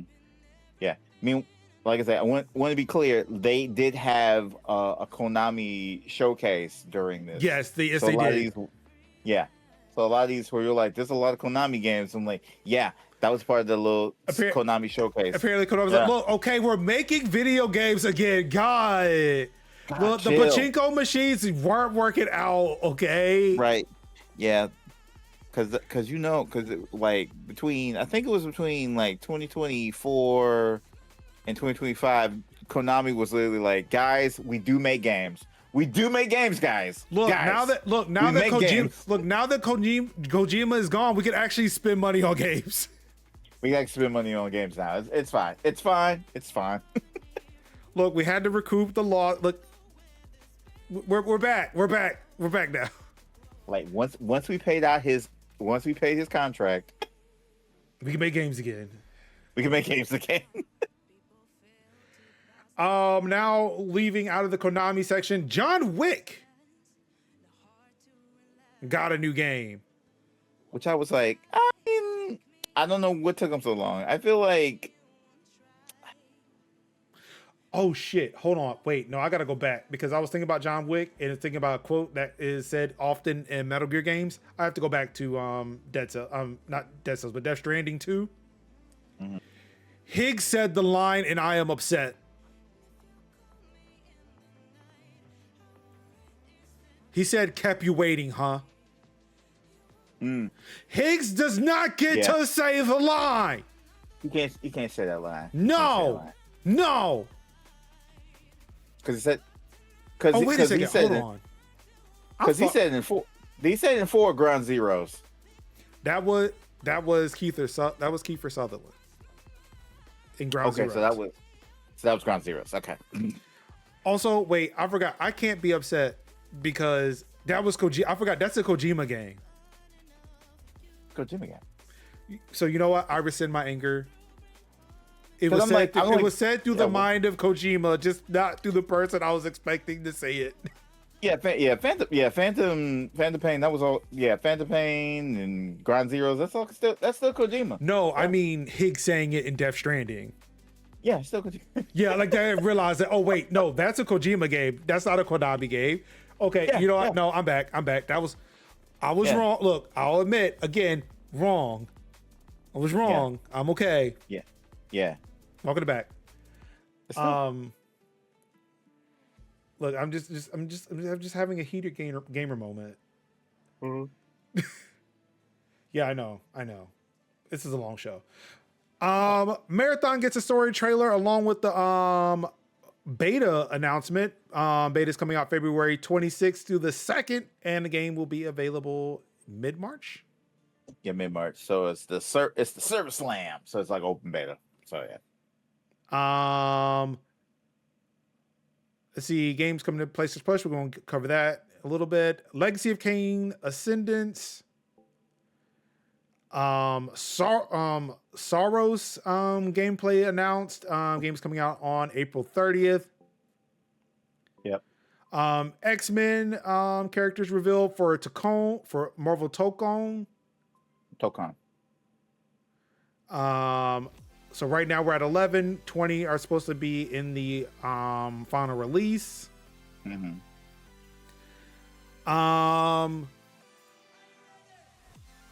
Damn, I can't remember his name. Saved my life now. TC? Yes. TC Carson. TC Carson is back for more Kratos action as the God of War trilogy remake has been announced. It is actively in development. But if you want to play something right now, God of War Sons of Sparta, a prequel, or I guess like an origin story for Kratos and what may be his brother. Yeah.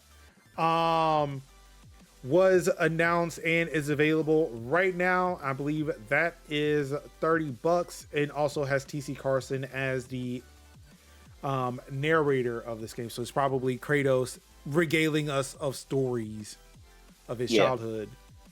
Yeah. And of course, PlayStation Plus for this month. Of course, naturally, I buy Spider-Man 2 and then it's on PlayStation Plus the next month. Yep. Spider-Man 2 is coming to PlayStation Extra and Premium. Test Drive Unlimited Solar Crown. Neva, which again, remember, DLC is coming out soon. Season A Letter to the Future. Monster Hunter Stories 2. Ooh, that's good. It's coming to PS4, but of course should be able to be playable on the PS5. And Monster Hunter Stories, the OG. That is a reimagining of the 3DS game.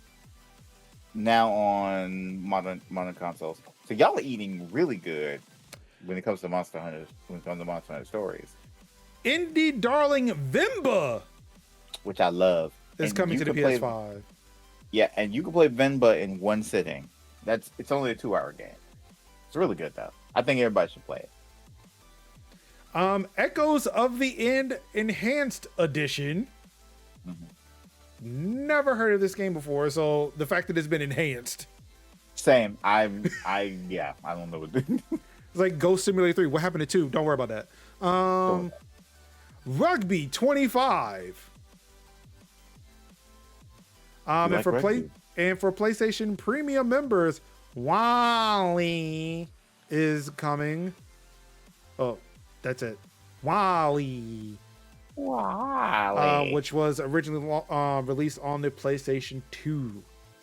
Yes. Will be available to play. Also, Dark Resurrection was also mentioned. I don't see that anywhere near here, or maybe that was no, because that's Namco. So yeah, I don't know what happened to that. Should be under the classics, but it probably wasn't mentioned.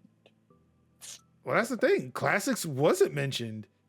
Yeah, classics wasn't mentioned. Which you would think it would have been, because this is a PS2 game. But I guess, unless they're re-releasing it for PS4 and PS5. Okay, it says originally released on PS2, so they just re-released. Okay, yeah, that's an interesting game. That's like, you know what, we're gonna release this for modern consoles. Yep. All right, sure, dog. You do you. Yep. Yep. Yep. All right, now content creator news. AI is so inherently popular that companies are paying influencers up to $600,000 to tell people how awesome it is. Yet I will tell you, it is asked for free. And will. This is from aftermath.site. A report on CNBC has outlined some of the extremes that AI companies and companies heavily invested in AI have begun taking to try to convince anyone, that their garbage is worth using, and the numbers involved are A, staggering, and B, entirely expected from a group who would think milk costs $20. Wait, are we talking about D-Wade?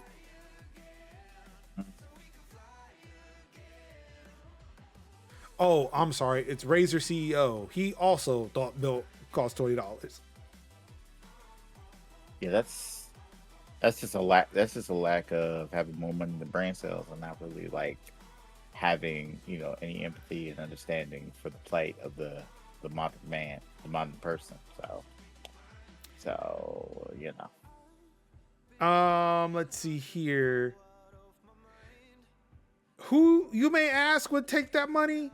People like business influencer Megan Liu, who chose not to disclose just how much she'd made from her AI deals, but says her biggest sponsorship to date has been with Anthropic, the makers of Claude, as well as her biggest sponsored contracts for any client are normally around the $30,000 mark. And of course, Luke Plunkett, the co-founder of Aftermath, says if there are any companies out there who would like to sponsor Aftermath to tell people AI is dog shit, it is the most destructive destructive intrusion on our daily lives and living memory, and that if you use it, you're a big baby who can't write their own emails or enjoy their own artistic processes, please reach out. I will also say that Major's House, Tech Talk Thursdays, DC Analyst, MajorLinux.com, We'll also take that check, please. Mm-hmm. I mean, shit, you could just buy a game for me, and I will say it. I would say it too. Like, you could just sub to the channel. You can sub to twitch.tv/Major Linux. Just one sub will get me to say AI is dog shit, it is destructive to the planet, and puts countless amounts of people out of work, as we have constantly reported on this or constantly talked about on this show. One sub will get you that. And that can come from anybody. You don't even have to do it. You don't have to have anything to do with AI. You just sub to channel right now, and I'll do it. All right, I guess not.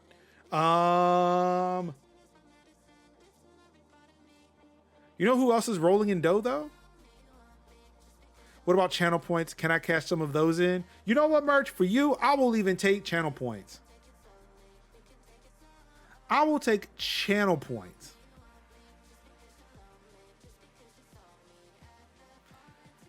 But yeah. So you know who else is rolling in dough, Kev? Mr. Beast. Mm-hmm. Mm. He's rolling in so much dough that he is having, I guess, trouble finding a bank to put it in. So he bought one. Mm. This is coming from 9 to 5 Mac. Mr. Beast just bought a popular banking app. How popular, you say? I only heard about it after Mr. Beast bought it. Never heard of Step before.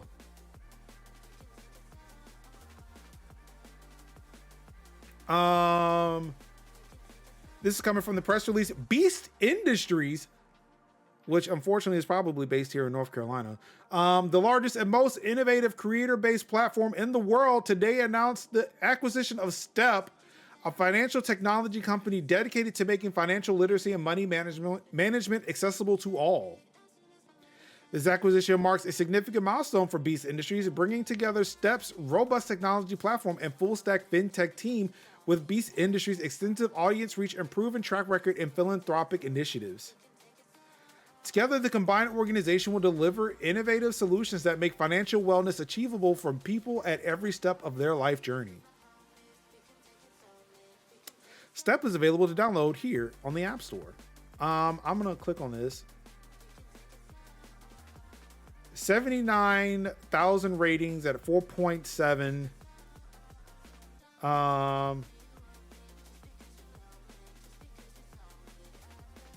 Apparently you can you can take a loan in this app. So yeah, you get payday loans. It's great. Let's see here.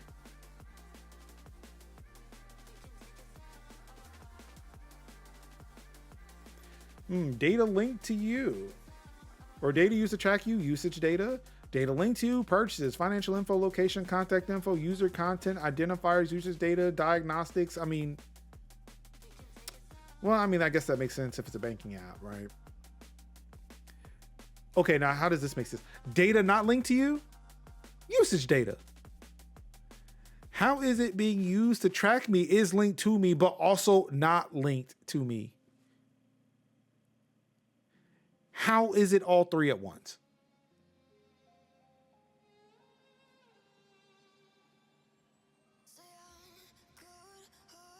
I need somebody to explain that to me.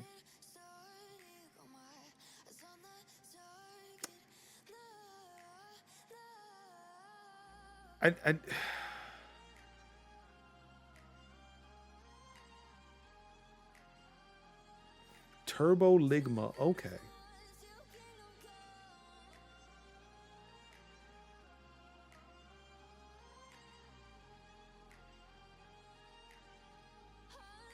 Play games, earn cash, repeat.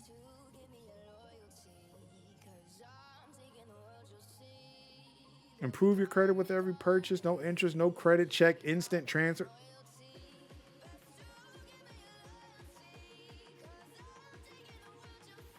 Yeah, I don't know, dog. I don't know. But this, I'm good. The app specializes in appealing to teens. It has the tagline "Banking for the Next Generation." Step offers a way for young people to build credit while learning how to manage a credit score. Users can access interest-free loans of up to $250.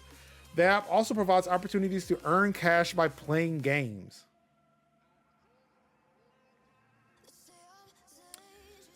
Could we, and I'm just want to put this out here, couldn't we just provide people with a universal basic income?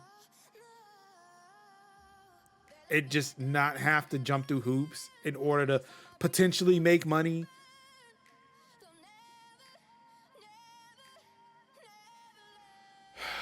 You know what?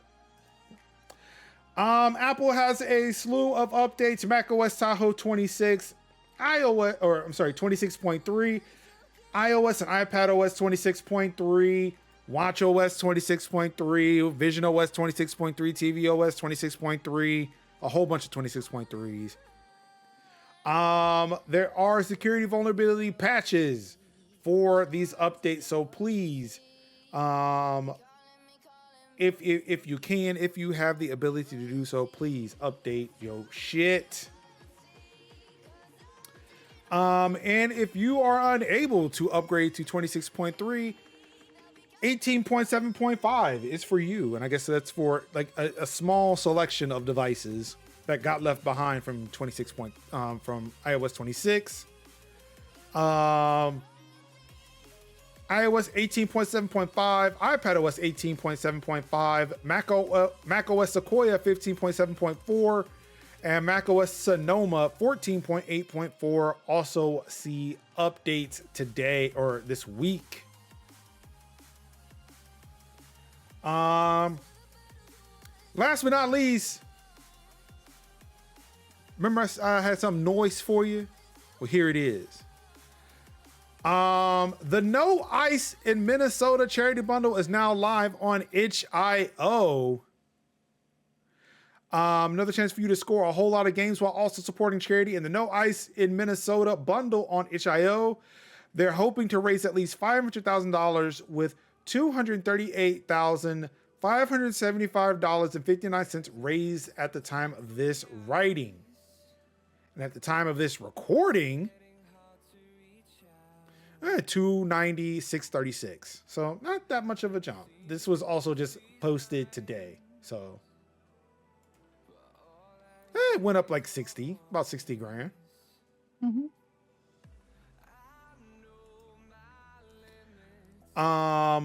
This is from the bundle page.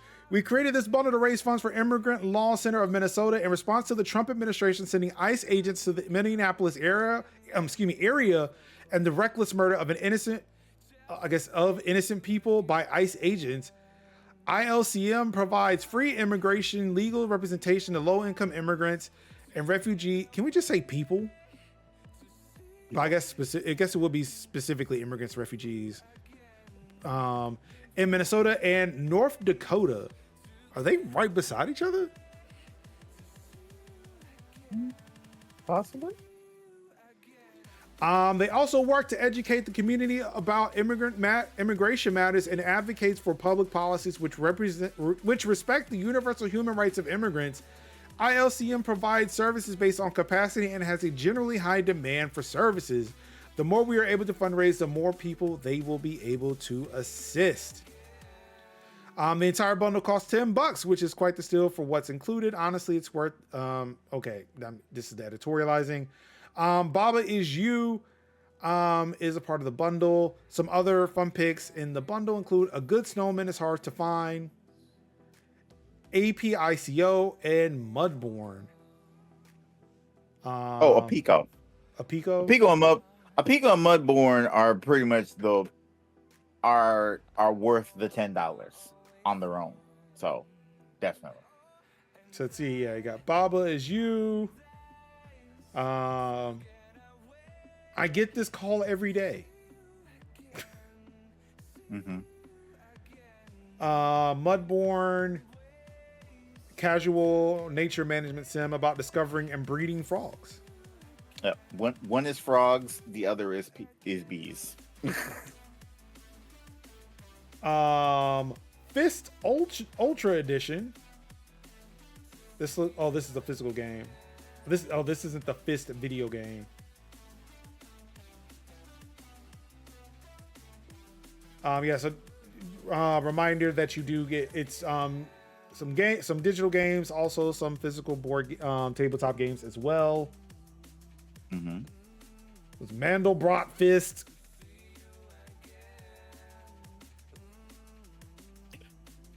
A ton of games between digital and physical games.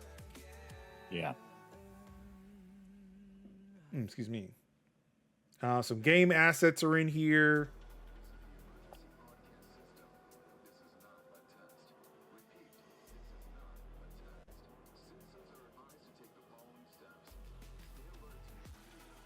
So yeah, shit ton of games in here. Yeah.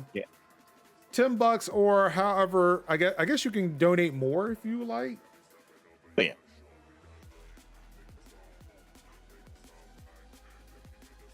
Or you can just toss them the money and not take any of the games. I might do that because I don't know what I'm going to do with a whole bunch of physical games. I don't know. And also, like, it seems like it would take forever to go through any of this. Yeah. It's always been the thing about these bundles. It's like, I think this is kind of a lot. So especially itch, like the fact that they've got like 1,000 games that they can just like here. Yeah, that's always like the whenever they did the humble bundles and they did the wholesome direct snack bundle. That was actually pretty nice. There was a lot of really good bangers on there, and I think it was like $12 and good causes.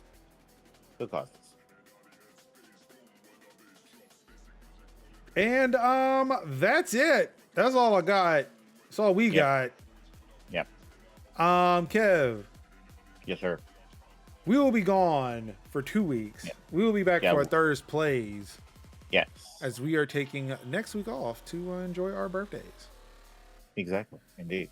What do you have planned? What's going on with you for the next couple of weeks? So next couple of weeks is going to be me preparing for my 12-hour stream next week, which I've now said, I'm not going to keep pushing it off. I'm actually going to go start doing it. So Rubber Hits Road next week. Going to be doing that on Tuesday, I believe. Tuesday is the day. Also celebrate my birthday, which don't really have a lot of birthday plans, but it's probably just going to be some takeout, a dessert of some sort, and then just sit down and watch movies, and then bask in the rays of my glorious day. Be 42 next week, so that's something good. The Eternal Number from Hitchhiker's Guide to the Galaxy is 42. What else? I will also be participating in the Steam Next Fest. But before I do that, I will also sometime next week be putting this together because I've been doing a lot of Gunpla. This is the RX-78. Okay. This is the OG. This is the OG Gundam. Just hold it high enough because the feed is cut off. And yep, there it is. You can see it. Boom. It is the OG. It is the first ever Gundam to ever Gundam, and so we call it in the Gundam circles Grandpappy because it is the first ever Gundam. And I'm probably going to be building this. I think next the 25th, I believe, on Wednesday. So I'm gonna be building that. So I'm gonna be doing that. Also, I can't do it on the 25th because that's Steam Next Fest. That's what I want to talk about. Steam Next Fest is the 23rd, and so I'm going to take that as an opportunity to basically break down a few tips and to make sure that you have a healthy, happy Steam Next Fest. One thing you want to do is you want to follow, no matter where you are, whether you're on Threads, whether you're on the Hellscape, whether you're on Blue Sky, check out the hashtag Steam Next Fest, and that will be a good way to let you know when games that you love are dropping demos.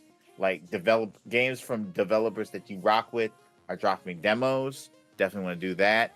If you're going to be downloading demos on the day of, at least wait till like 2 or 2:30, because Steam is going to be slammed. Give it an hour. It usually anything events click over 1 p.m. Eastern, so you want to be prepared for that. Next thing, if you're going to be making content or you're going to be streaming it, particularly if you're going to be streaming it, make sure that if you're doing multiple demos a stream, make sure that you change the game category every time you switch over. That allows developers to kind of see what you're doing, and also whenever you make clips for it, it goes into the correct game category. Please do not stream games and demos. It's not doing developers a service. And if you do like a game, or you do want to support a game, or you want to keep tabs on the game, wish list the game.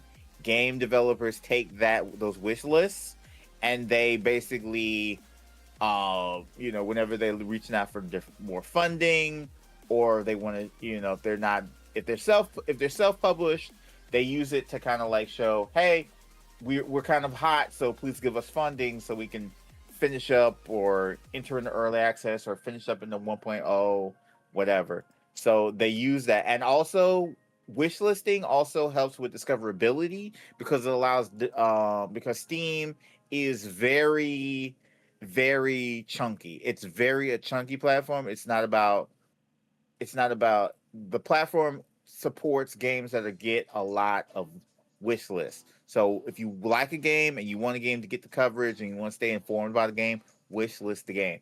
It's very important that you do so. What else do I need to think? Also, do not rush to try to play a demo. If you've missed a demo after the Steam Next Fest, typically what Steam does is they take like the more popular demos and they kind of keep those demos live for a while. And some developers do keep their demos live for a while. As long as they're staying on your computer, unless the developer pulls it, that demo will stay on your computer for as long as you want it to stay. So if you like download a bunch and you're like, oh, I can't play them all over the week, download as many as you can and play them whenever you got time. So yeah. And that's it. That's all I want to say. Dope. Let's see. For me here, my birthday isn't necessarily next week in the middle of the week. It is actually on Sunday. But hey, I'm going back to the range. Yeah. And I'm looking at things on this browser right now because one, I forgot that somebody gave me some suggestions of things to look at. So I am now really looking at them because your boy might make a purchase. I've been saving some money and might go a little spending, buy me a little birthday present.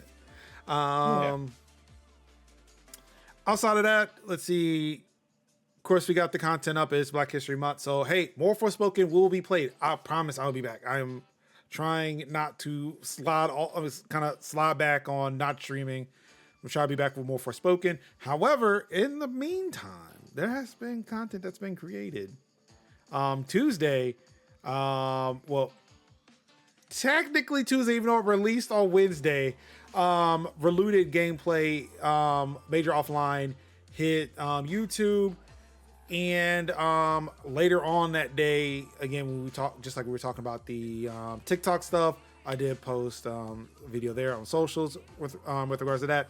Shouts out to the camera over there, so I get that beautiful 4K 30 look. Also, my nice little cheap light over here. that I use so that I can kind of shoot videos at this desk without having to look at this camera. I got other cameras and use my cell phone and stuff. Let's see, I've got one more pre-made major collab video to release before I really need to re-tackle the giant video that is the major collab for RV There Yet. So I can continue that release cadence of Saturday. And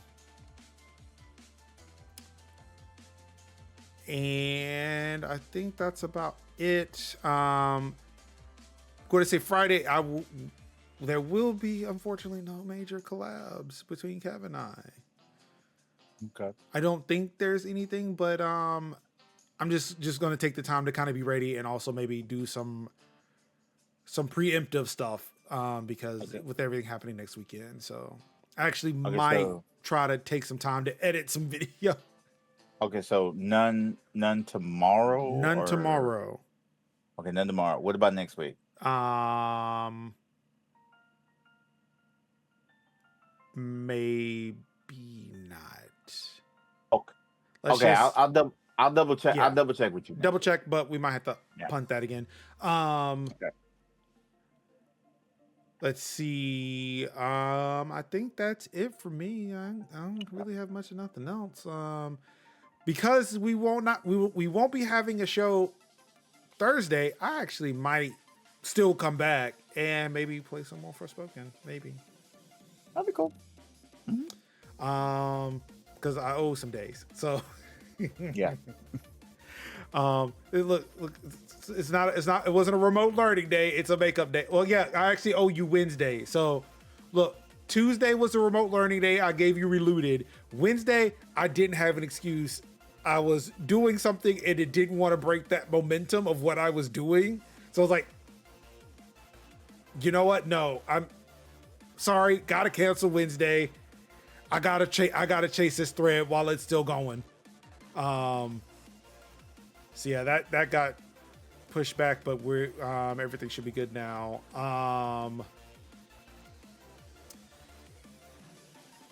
Yeah, outside, yeah. That's all I've got. Let's get up out of here because it is now after midnight. Thank you again, everybody, for tuning in. Sorry for keeping y'all out so late. I know it's Friday. It's no longer Tech Talk Thursdays, it's Tech Talk Fridays, and I hate to keep y'all out this late. My bad.